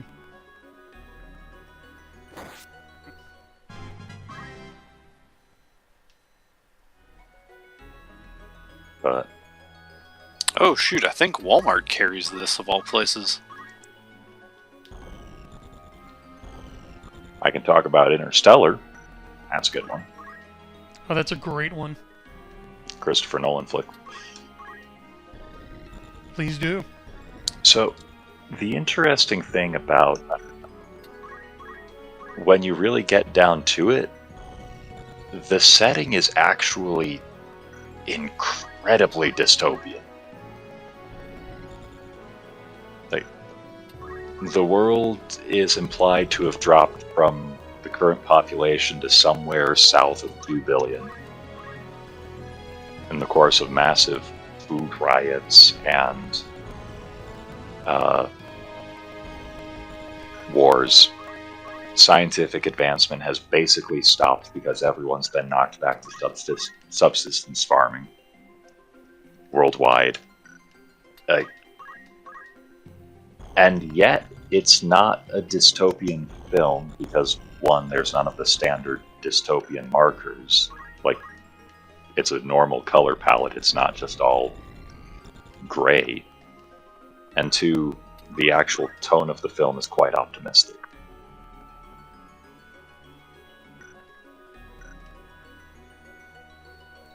Yeah.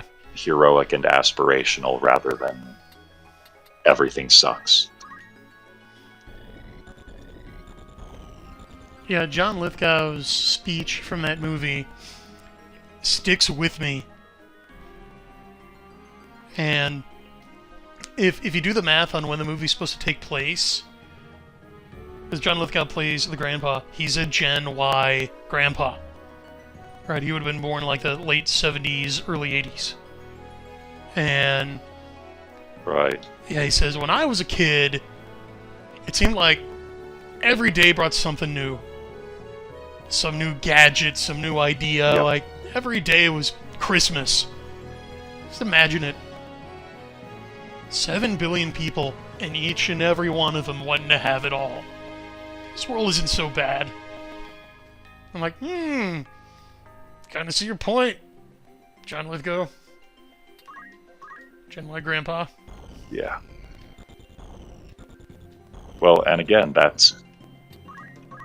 You can see that as getting back to the things that matter, or I interpret that as someone who's aware that it's the end of the line as far as he and his civilization are concerned, and they're just coming to terms with it before the end.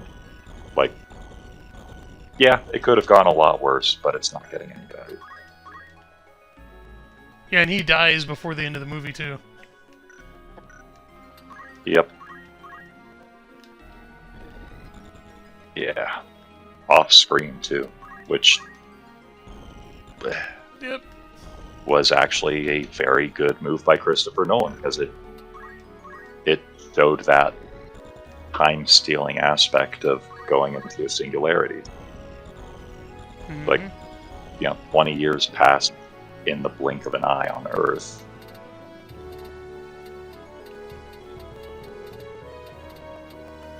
Yeah, Christopher Nolan's a great filmmaker. Yeah, he might be the last great filmmaker that we have who hasn't totally lost it. Mel Gibson? Is Mel Gibson great, though? I mean, he's a great guy. Passion of the Christ? Hacksaw Ridge? I would Well, look- consider those great films. I consider The Passion a great film, but how much of that is the source matter, though? I mean, but yeah, Well, sure, but you still need to be able to properly show it on screen, and the level of attention to detail that Mel Gibson showed with that absolutely qualifies it for greatness. Like actually speaking Aramaic and Latin, or just Yeah, general there's- accuracy. There's okay. plenty of crappy Bible movies that you can't just say source material saves it. Yes. Well, I was specifically thinking of the writings of the mystic that he drew on. But, no, fair. Conceded. You convinced me. So that's Gibson and Nolan, who are both Christians. Surprise, surprise. Nolan's a Christian. He's okay. Like around the time of Inception, I read an interview with him in which the interviewer mentioned that he belongs to this kind of sketchy Christian. I hesitate to use the term cult, but yeah, from what I understand, they do acknowledge Christ, but yeah, they have a bunch of weird stuff about dreams. So basically, Inception was inspired by his membership in this group. But then if you look at, Interstellar, where the whole theme is love, right? And how love, or at least its effects, they're measurable, they're quantifiable. And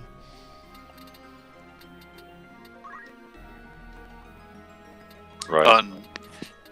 Martel and I were talking about the Dark Knight trilogy as well, which I think some reviewers missed the point when they complained that in the Dark Knight Rises, the Gothamites are never shown, they never rise up as Gothamites to demonstrate that they are worthy of being saved.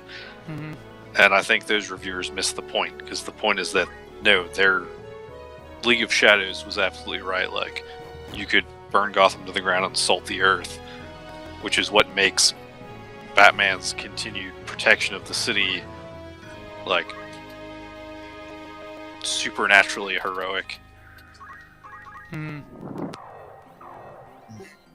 Going back to the earlier question, I was just kind of curious about what sect, and it really seems like the atheists want to claim him.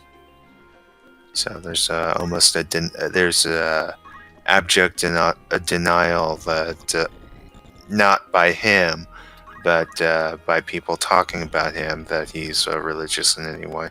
Oh, dude, did you see? How Not much that, the- not, Sorry, go ahead. and it's not anything about Nolan. I'm just saying that the people who want to claim him are saying this. Right, but look at how much the theme of Interstellar and the message sent the Reddit fedora tippers off on a tear. Look how triggered they were. I remember the comment sections on the Half in the Bag review of it just flooded with, "No, love is just a chemical reaction. It's not real." Ah, the Rick and Morty version. Mm-hmm. Yeah, it's kind of interesting how few actual chemists are saying that. Well, yeah, if you want my quick review of Rick and Morty, the whole point of Rick is that he's the smartest person around. He's a super smart science who does science things. And in the show, what he does is actually just magic. He tosses a couple of chemicals together and assembles some sort of nano machine or whatever. Yeah. I don't know. I'd seen Medicare's stuff about the fandom, and I just didn't want to. Touch it. But Oh no, stay away. I only saw it because at the time it was. This was when I was young and stupid and actually thought that if everyone was talking about something and recommending it highly, maybe there was some redeeming value, and if nothing else, it's water cooler conversation. No, don't watch it. Just do yourself a favor. But what I was starting to go in on is, you notice the people that are the scientists that tend to open their mouth and start talking outside, making these wild conjectures outside their disciplines. You notice they're mostly physicists and biologists. Mm-hmm. Yeah, if you're going to, from what I've seen, if you're going to make a bet on who's got probably the most realistic theories, always bet on the chemist. Most of the chemists I've seen won't do that, but chemistry had the atomic theory of matter well before physics did. Kind of, when you think about it, chemists are glorified cooks.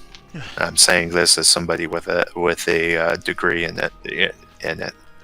So it isn't just a layman here, but it wasn't chemistry coming out of alchemy had better grips on describing the world than physics, and definitely better than biology.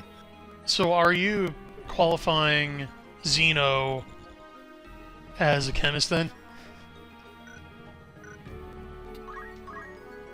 Because he's widely credited with atomic theory. Because that'd be really interesting.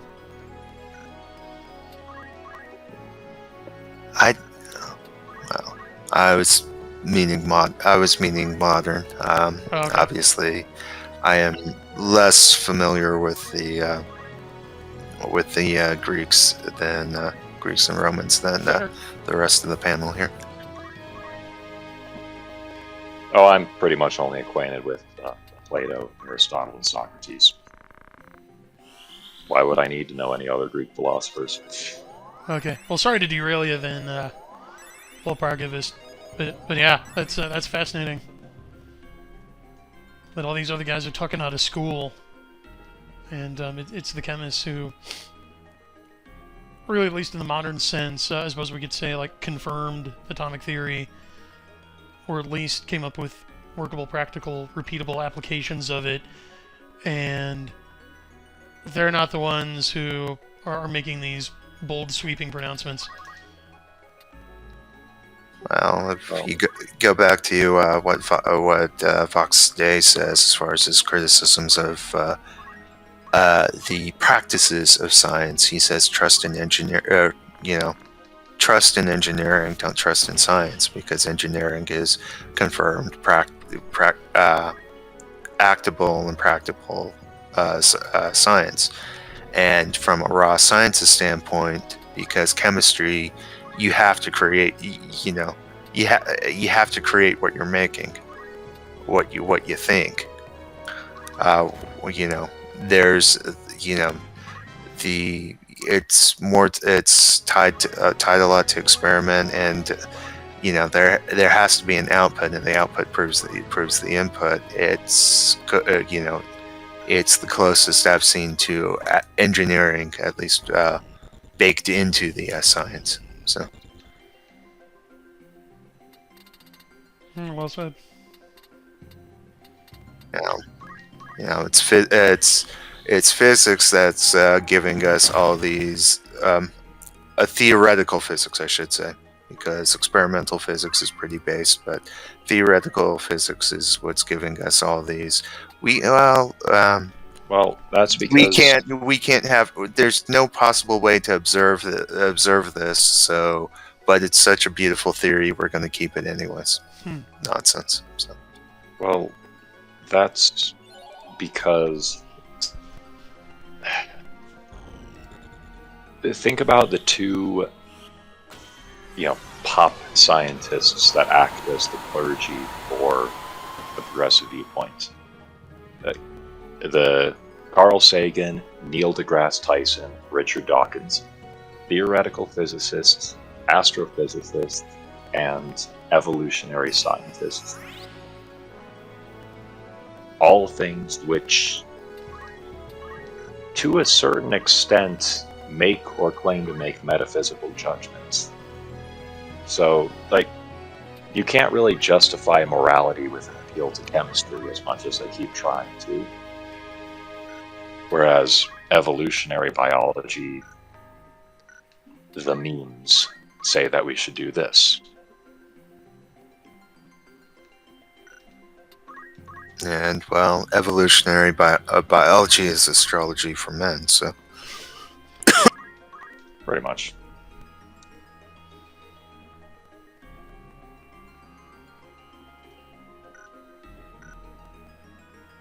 Yeah, I mean, random bags of chemicals Yeah, don't it's have pretty rights. interesting to watch it. Well, it was pretty interesting watching back when, you know, game was actually semi... Yeah, well, it was treated seriously. It's like everything was supposedly based in evolutionary biology and evolutionary psychology, and then as soon as that went out of favor and revealed to be voodoo, yeah, it's like what we were talking yesterday about something just suddenly getting memory hold. So.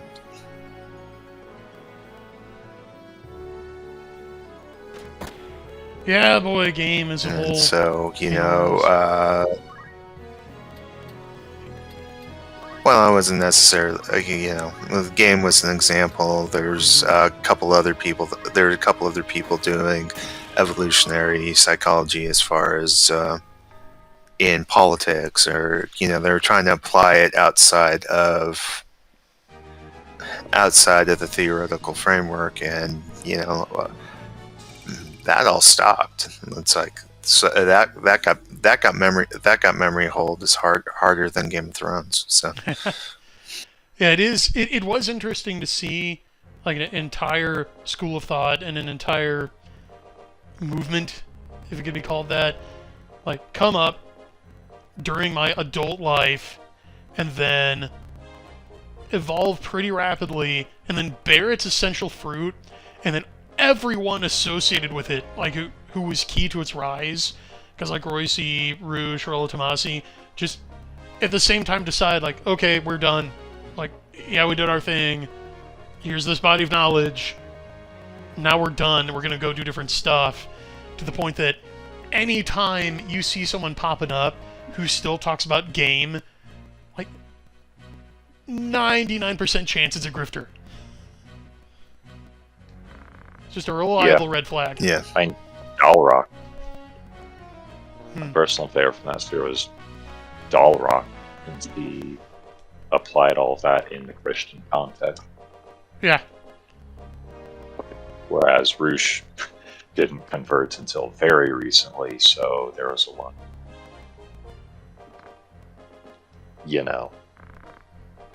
But boy, did he. far. Yeah. Yeah. I mean, so thoroughly that didn't he take all of his previous writings off of Amazon? Yeah, he unpublished his game books.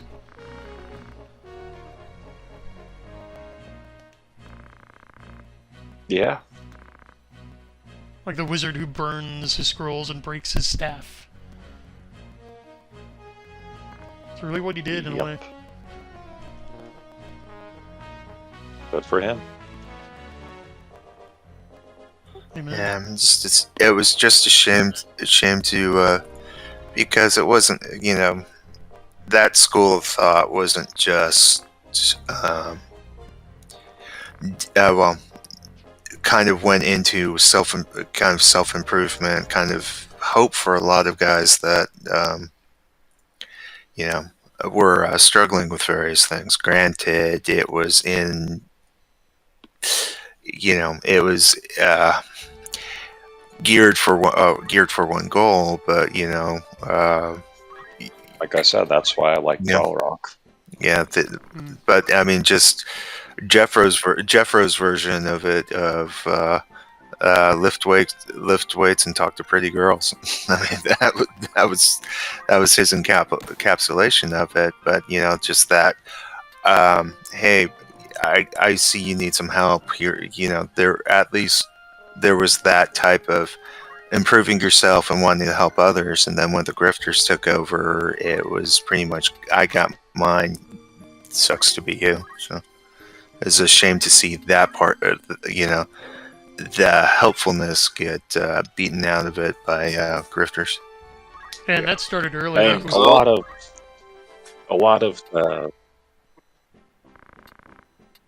the Manosphere stuff was basically just telling young men things that previous generations just seem to know by default, but state of the culture being what it is, they needed to be told those things.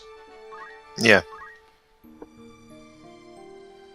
Yeah, and the grifterization of the Manosphere started. I credit it. Really quick, let me get this idea out before I forget.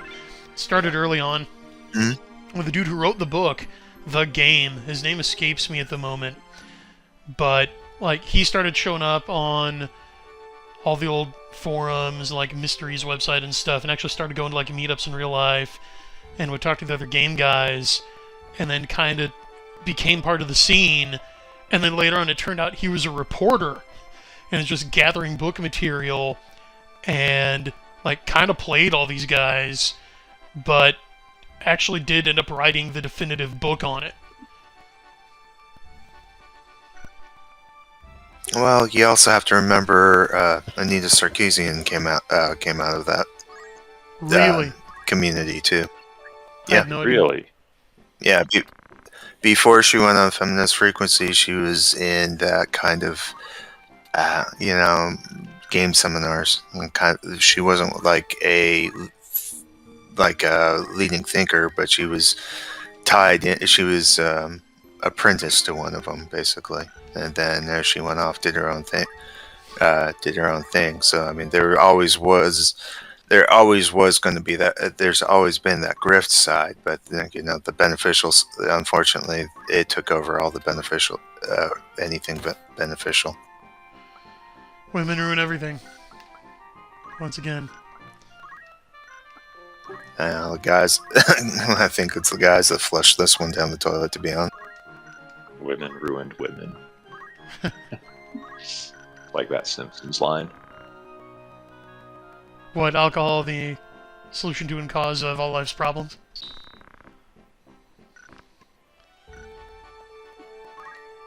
Yeah, sure. I was thinking the one about the Scots, but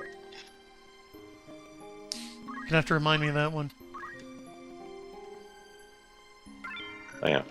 Brothers and sisters are natural enemies, like Englishmen and Scotsmen, Welshmen and Scotsmen, Irishmen and Scotsmen, Scotsmen and other Scotsmen. Damn Scots, they ruined Scotland. You Scots sure are a contentious people. You just made an enemy for life.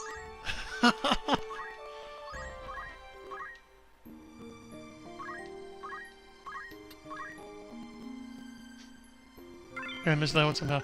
Anyway, CL, what were you gonna say? Just that it has been sad to see the scene devolve into the grifterism, because I credit the beneficial side of it for my success in life. Oh, and you... we Specifically have much with to boast regards of. to, like... Sorry to step on your toes, go ahead. No, good. Yeah, because I discovered it slightly too late to help me out with some things, but at the perfect time to help me out with other things. Hmm. So I discovered it a little too late, around the same time in my life as I was suddenly discovering the importance of status, which is something it is, for better or worse, I will say, when it comes to homeschooling, you do not get as much of a raw education in status as you probably do being thrown into the jungle with other kids in public school.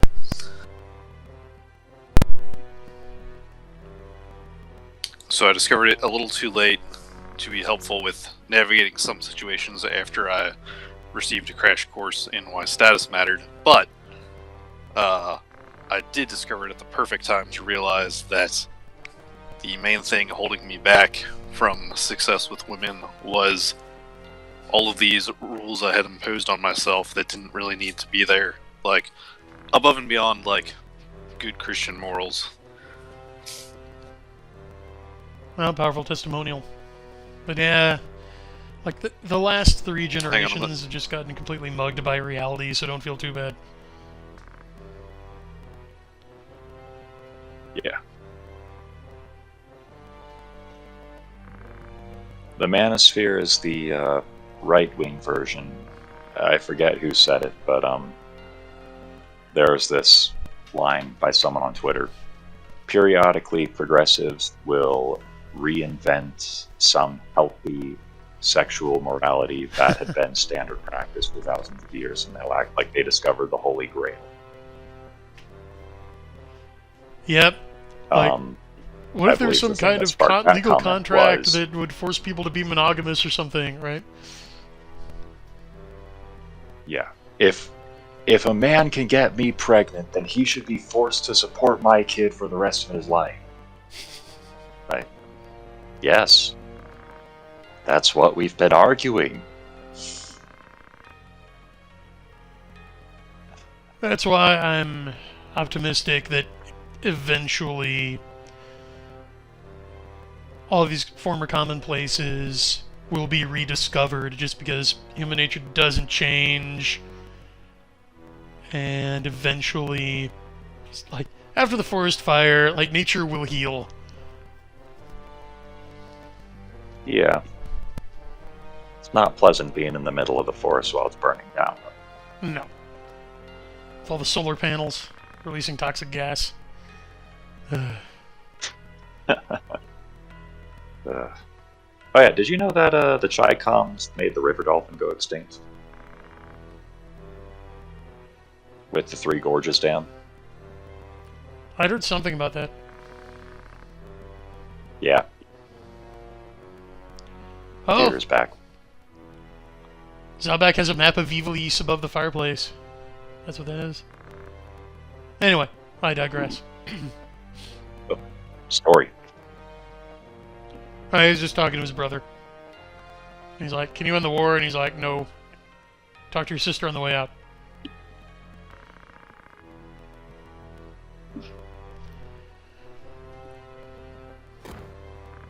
That should pretty much catch you up. Oh, okay. Now it's getting juicy because he's... Alright, so Reinhardt is confronting the middle brother with the elder brother's treachery.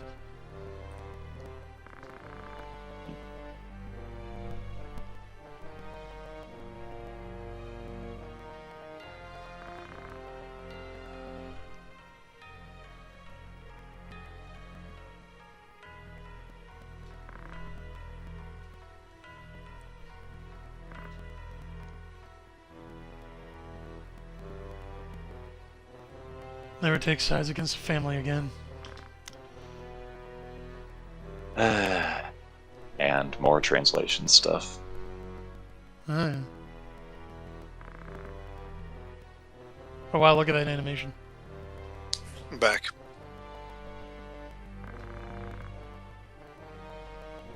Welcome back. You're just in time for family drama. Oh, fantastic.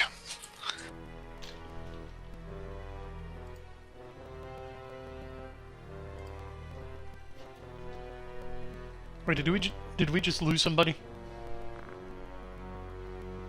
Oh, I guess not. No, everyone's still here. Oh, good.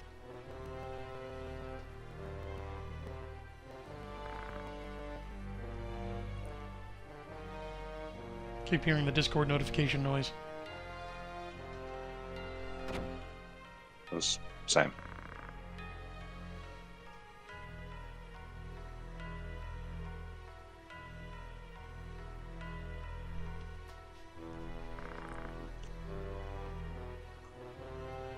Oh, now we have news of Sid.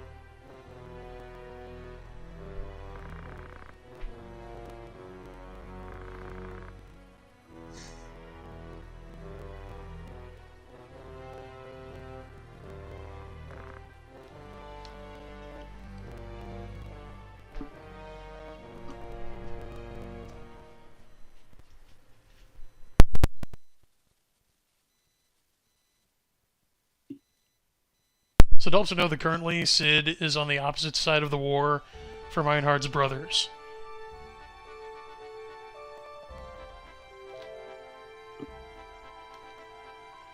Okay. And I'm going to save again because I'm pretty sure as soon as I try to leave the capital, they're going to force me into a fight.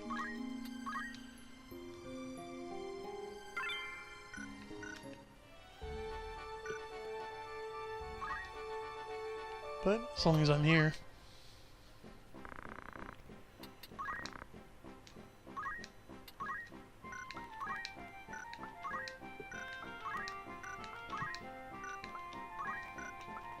Oh, check this out. Female characters can equip handbags as weapons. And there is a way to make an unkillable female character, and it does involve one of the bags. I love that black mage avatar just has the hair peeking out from the side to show you that it's a female black mage. Yep. Look at that. It's adorable.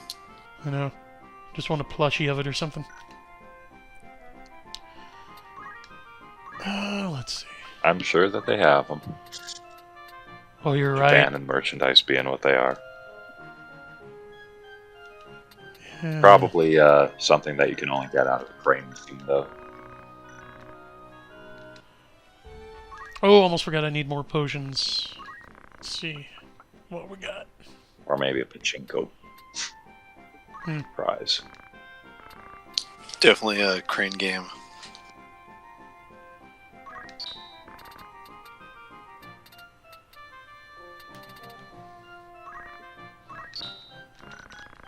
You're looking good there. The secondhand shops over there are super noisy because they usually have arcades built into them.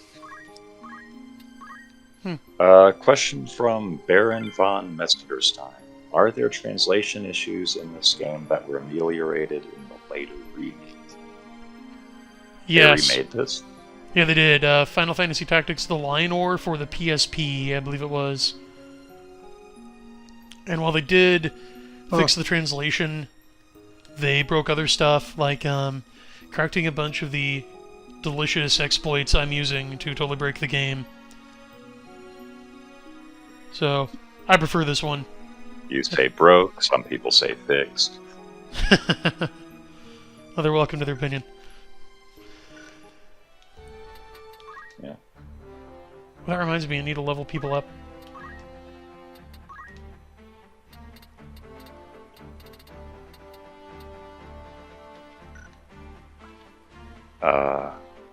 But yes, to answer your question, my good Baron, there are translation issues in the game.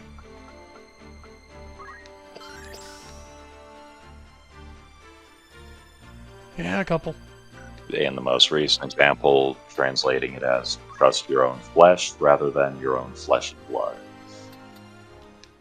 Slightly different meanings. Yeah, it came off as a bit Clive Barker-ish.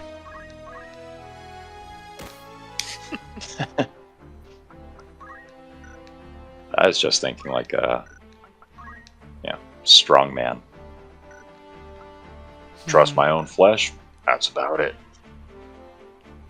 Okay, very right with Flesh you, is Howard. stronger than steel. Yeah. Yeah. Exactly.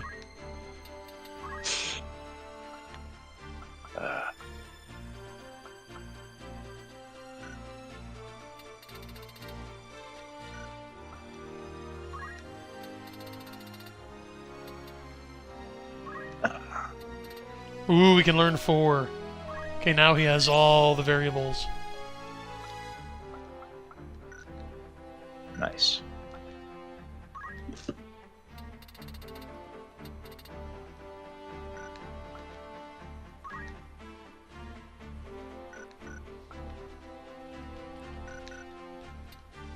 Oh, we got a red one. Check it out.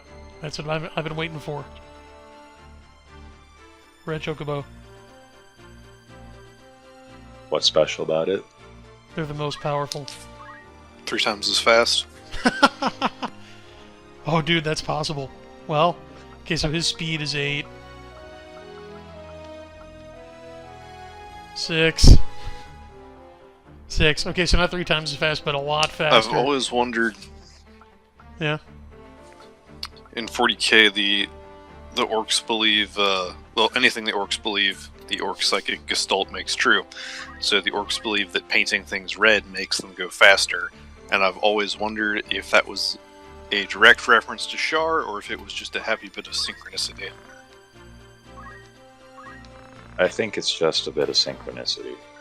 Because 40k predates Char. Really? It's Shar would have been in the 70s. Rogue Trader came out in 1985.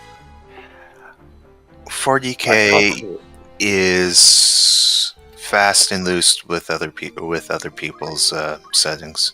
Well, So it they originally started out as a Lord of the Rings war game. They just couldn't get the IP for it. right, and then they then they stole the Elric Chaos symbol, and then they stole this, then they stole that. They're mighty fast and loose with stuff, so who knows where the original one came from? The original influence came from. It's probably buried under a ton of lore and NDAs right now because Games Workshop loves their lawyers. And yes, Bradford, meteors for everyone! It is particularly ironic given how Warhammer is just a pastiche of other blatant rip-offs, how trigger happy they are on the lawsuits. It's funny, they had to change, they started calling the Eldar the Eldari because they could copyright Eldari, and they could not copyright Eldar.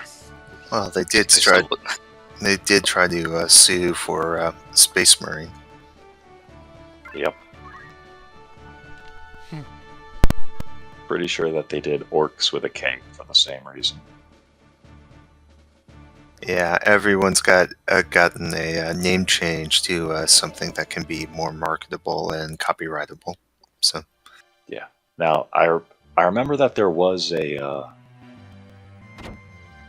bit of a kaiju fight, and I hope that both sides lost. Because in the Warhammer Fantasy universe, they had a character called Malekith the Dark Elf. And that was a Marvel character as well. So someone sued the other one over it. let me look up something. Here we go, Rogue Trader, 1987. Woohoo. Huh.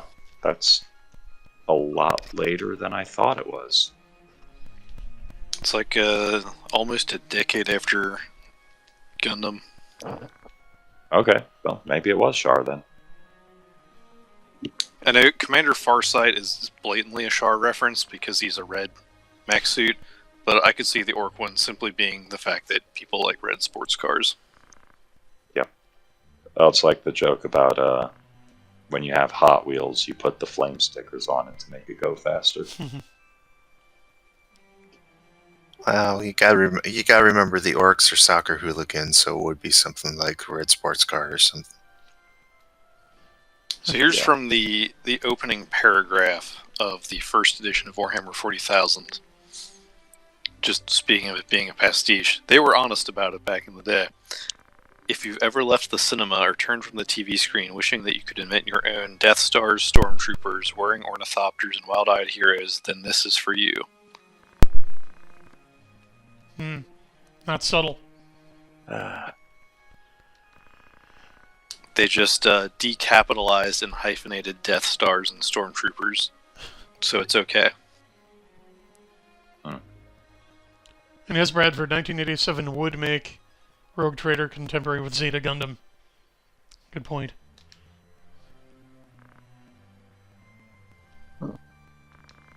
Have we met this other character before? Yeah, that's Reinhardt's sister. Ah, They do spell it orcs with a K in Rogue Trader as well. And personally, I'm rather fond of the different spelling because they're, while spiritually actually being one of the closer orc variants to Tolkien's orcs, I've always liked the spelling with a K because they're far future orcs. Hmm. Which, ironically, would also be closer to how Tolkien spelled things. Well, this considering changed the entire English language because you don't like how dwarfs sounds. but considering how Blizzard went completely with the Noble Savage version of the orcs, I have to say I gravitate more to my soccer hooligans. So Yeah, Because you'll note the 40k orcs retain the creative charism in that elves would have had, except, again, twisted towards purposes of war. So all orc tech works because the orcs believe it should work. Right, consensual reality. They're basically all White Wolf mages. Which is horrifying.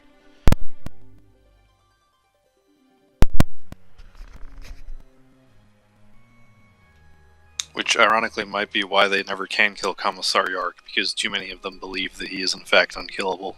Yeah. well, he was captured and let go because good enemies are hard to find. So See, someone's been coloring her Tatas blue. yeah. She's It a really tasty is. virgin now. Sorry, go ahead. I just think it really is a good setting. Yeah. Shame about it being just so. It's one of those weird exceptions to the rule where it's being ruined by. Oh, now we're getting accused of heresy. Yay! Does this have something to do with the cardinal we just whacked? Yep.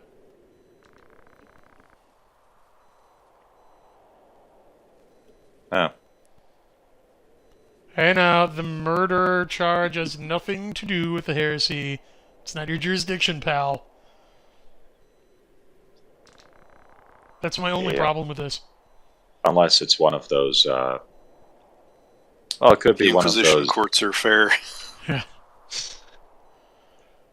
It could be one of those independent bishopric situations where the church is also acting as their own secular. I believe Although that you'd would be more of a Holy Roman Empire thing than a Spain thing. Yeah, you'd still have to technically relax the defendant to the secular arm, but I mean, he's in the imperial capital here. And that's how you know that it's a thing. Like, no one actually tried running, and they're already going for the killed while trying to escape attack. Yeah, and here's where we're going. And also probably just the pop culture evil inquisitor thing. Oh yeah, like the Japanese suspicion of Christianity is in full effect here. But if you look at his cloak, he's still Yeah. got the Final Fantasy white mage triangles on it, which again is just it tickles me. Nice touch.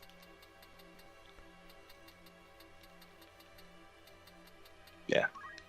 And in chat, they're mentioning with the noble savage orc thing, depends on which Warcraft you're talking about, because it started out much more orky in Warcraft 1 and 2. Kinda started moving away from it in Warcraft 3, and then I think it's been in the last couple of years they've gone full noble savage. yeah, it's at least Cataclysm with Thrall. So Yeah. Oh, Thrall was just an author's pet. Especially in Cataclysm. Full-on author's pet. I'll have to wait to use my Chocobo Which attack. wouldn't have been quite so irritating. Ooh. Yeah. the writing wouldn't have been quite so irritating in Cataclysm, except they not only... The problem with an MMO where you've got two opposing sides is that you can't be seen to favor one over the other because no one likes to be stuck on the losing side.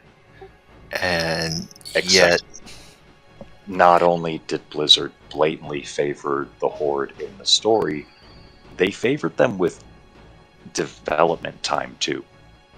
There were a number of Alliance quests and zones in that expansion that were unfinished.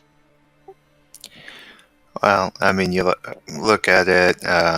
Waypoints favored the Horde. Elite Tauren Chieftain, their metal band, hmm Power of the Horde. Yeah, Yeah. they were Horde fanboys. Yeah, which, again, that's fine. Well, it's not fine, but that is what it is if it's just a story thing. But when you have entire zones and entire quest things that never got finished while the Horde gets massive sweeping cinematics and all of the dev resources lavished on them, that's when you have a problem, just in a business model sense. Here we go. Meteors for everyone.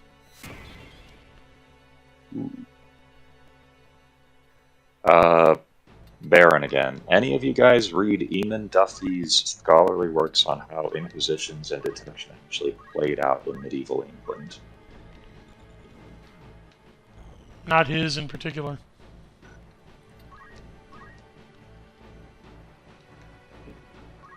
I have not. It says, fascinating but kind of dry stuff. I haven't read it, but I'll throw it on the list. Yeah, sounds worth keeping an eye on. Yeah, can't say it. Can't say I have, but then again, the Great Awakenings are more in my particular denomination's view of history than Inquisitions.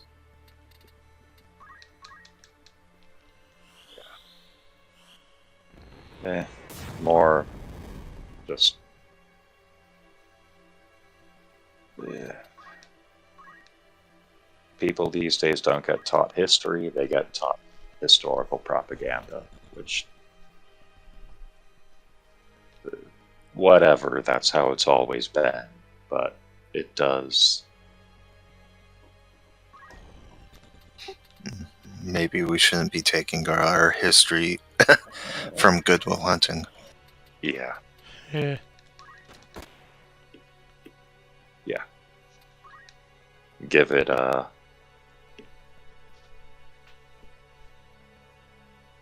yeah, it's like how people take their entire conception of 1950s housewives from the Stepford, whatever that thing is called. Stepford Wives. Is it Yeah. just Housewives of Stepford? Stepford Wives. Yeah. And they actually think that's how it was.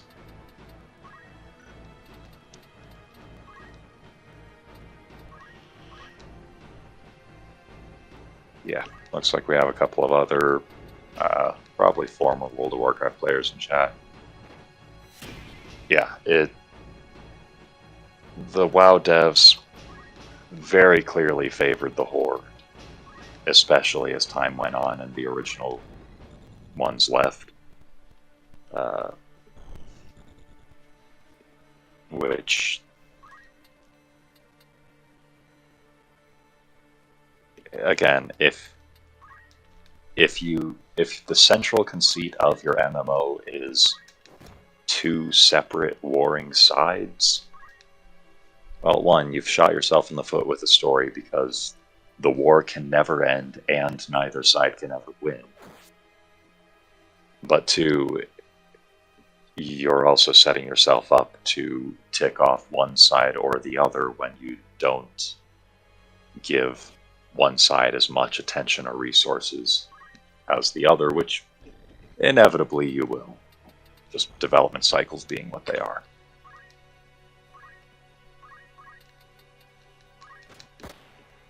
And yeah, in the chat, Stepford Wives is the one where the dark twist is that all of these pliant, happy domestic housewives are actually secretly robots.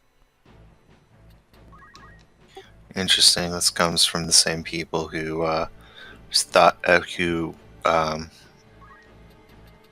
basically stoked that entire nerd jock fight too. Yeah.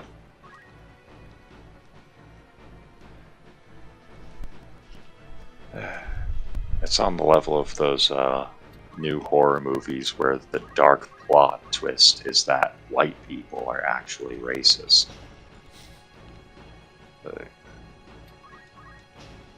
Which wouldn't be, well, which has directly led to all of those online things where some white family will post a Christmas photo or whatever, and everyone goes, I'll bet that they have bodies under the floorboards in the basement.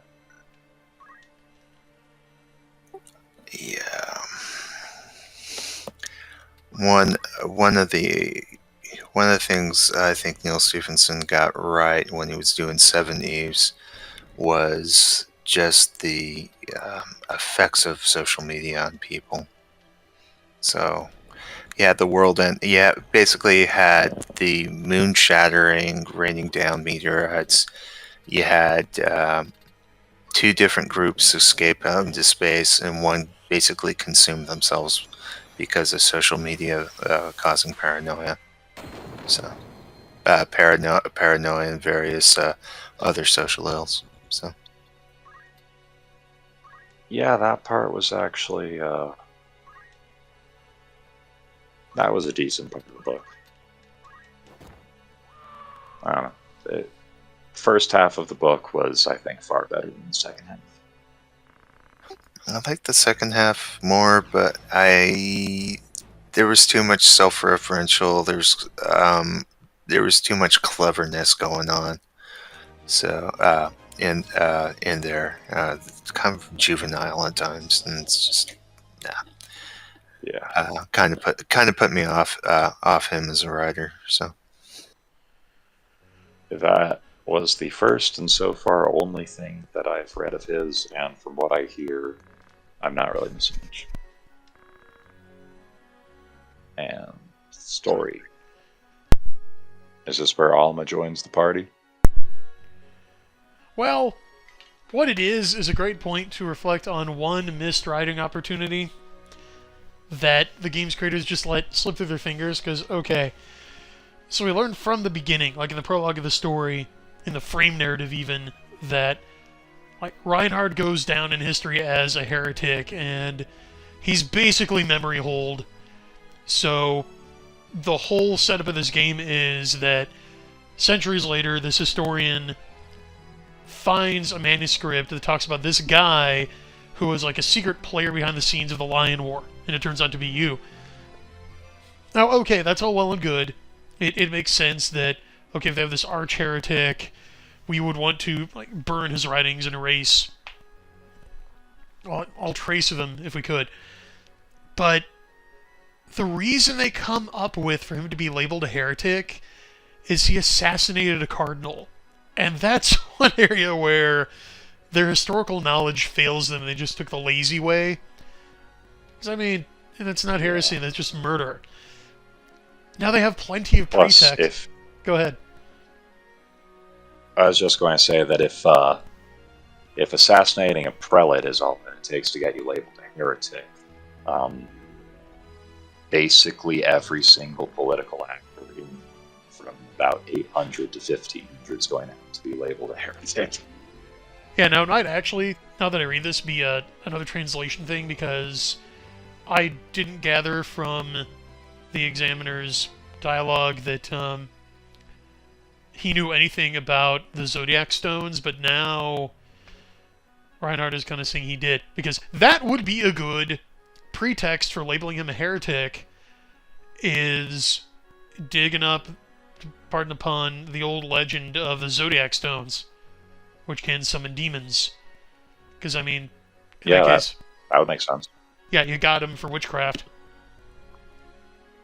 But, Yep. Yeah, we'll see. Like you said, don't touch. Don't touch the pretty rock, kids.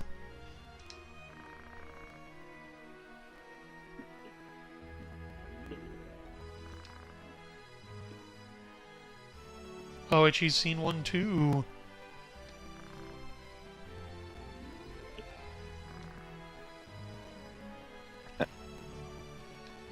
This is blackmail.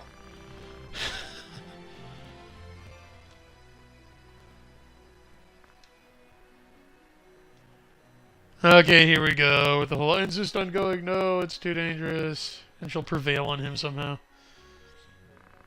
Mm-hmm. And there's your somehow.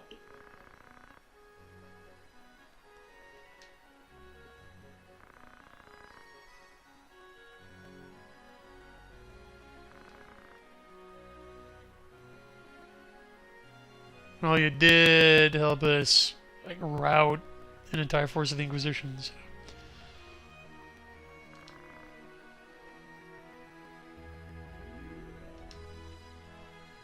Actually, by canon law, what kind of penalties does assisting a heretic carry? Oh, I'd really have to defer to a canon lawyer. Yeah. Although, So I'm wondering if it's one of the cases of severe but lesser, or if it's one of the cases of same punishment as the actual heretic. I seem to dimly remember when we were discussing like what the band of anathema per se really is, that yeah, that might be one case when, like, for example, illicitly administering the sacraments to someone who's been anathematized gets you anathematized automatically. But I would have to check. Yikes.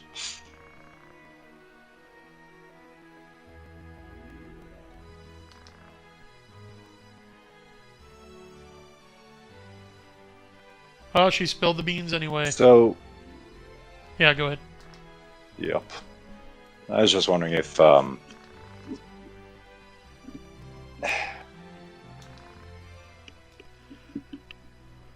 given what the Zodiac Stones can do, it seems kind of weird that they just have one on open display in a monastery zone.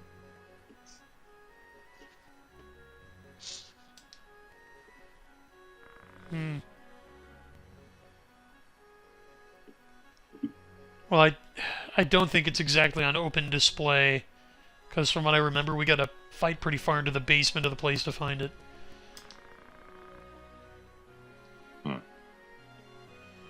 And why do they keep putting heretic in scare quotes? That's weird. Oh well.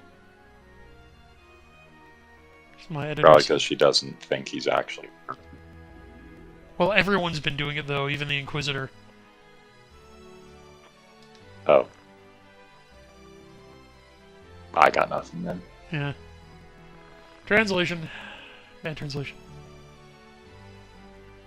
Yep.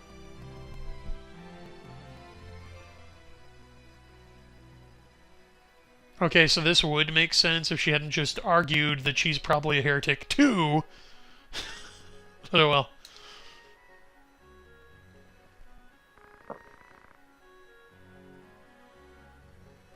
She has to go back.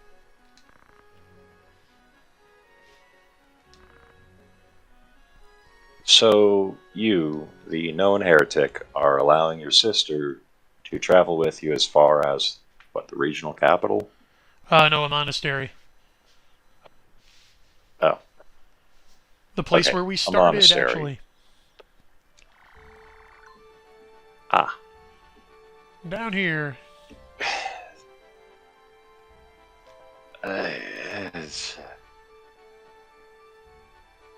The story seesaws between brilliant and just head-slammingly stupid. Yeah, sadly, and it's anytime they start getting into the nuts and bolts of religion that the wheels fall off. Yeah. I was just thinking character motivation. That whole conversation with you and your sister.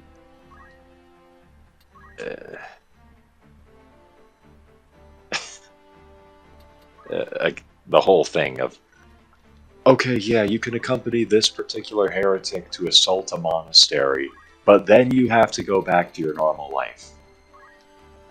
What? Just everything aside, that makes no sense on a personal level. Well, see, I'm saying if they fully understood, like you said, if they knew and thought the repercussions of the charge of heresy, they would know better.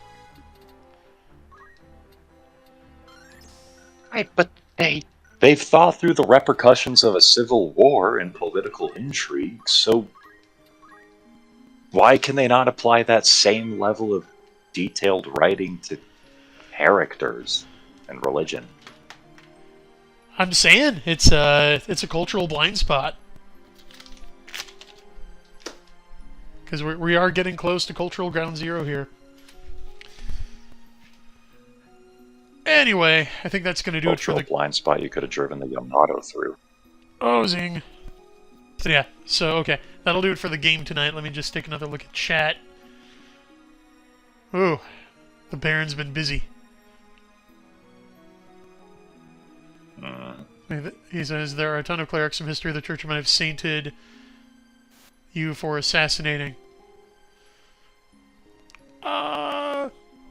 That'd be kind of a stretch, but I kind of know what you mean.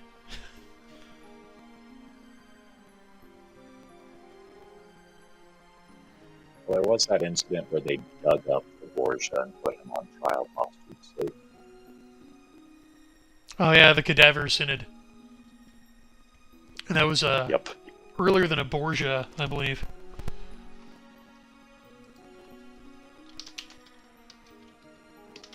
Thought it was a Borgia. I'm going to double check right now. Yeah, that was in 897. Pope Formosus, who had been dead for about 7 months, was dug up.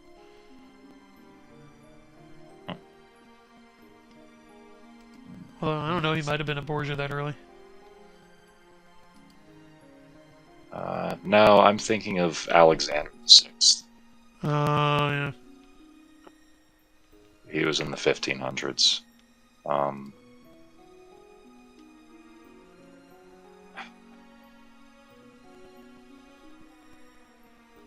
Okay, no. They didn't dig the corpse up, but his predecessor did just erase. He did his level best to erase Alexander VI from history. To the point where he actually bricked up the former papal apartments. Wow. Well, that's thorough. Okay, who we got left here? Alright, I'm gonna quit while we're ahead.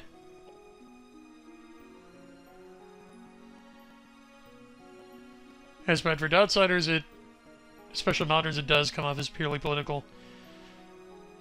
Not saying that there aren't politics alloyed into it sometimes. But yeah, Bradford also says heresy is correctly using scare quotes, thank you. It's a hard concept to grasp for a lot of those steeped in Asian traditions. Yeah, with, again, religions based on more of a mystical tradition, or like animism. Yeah, the idea of a revealed dogmatic religion is hard to wrap your head around.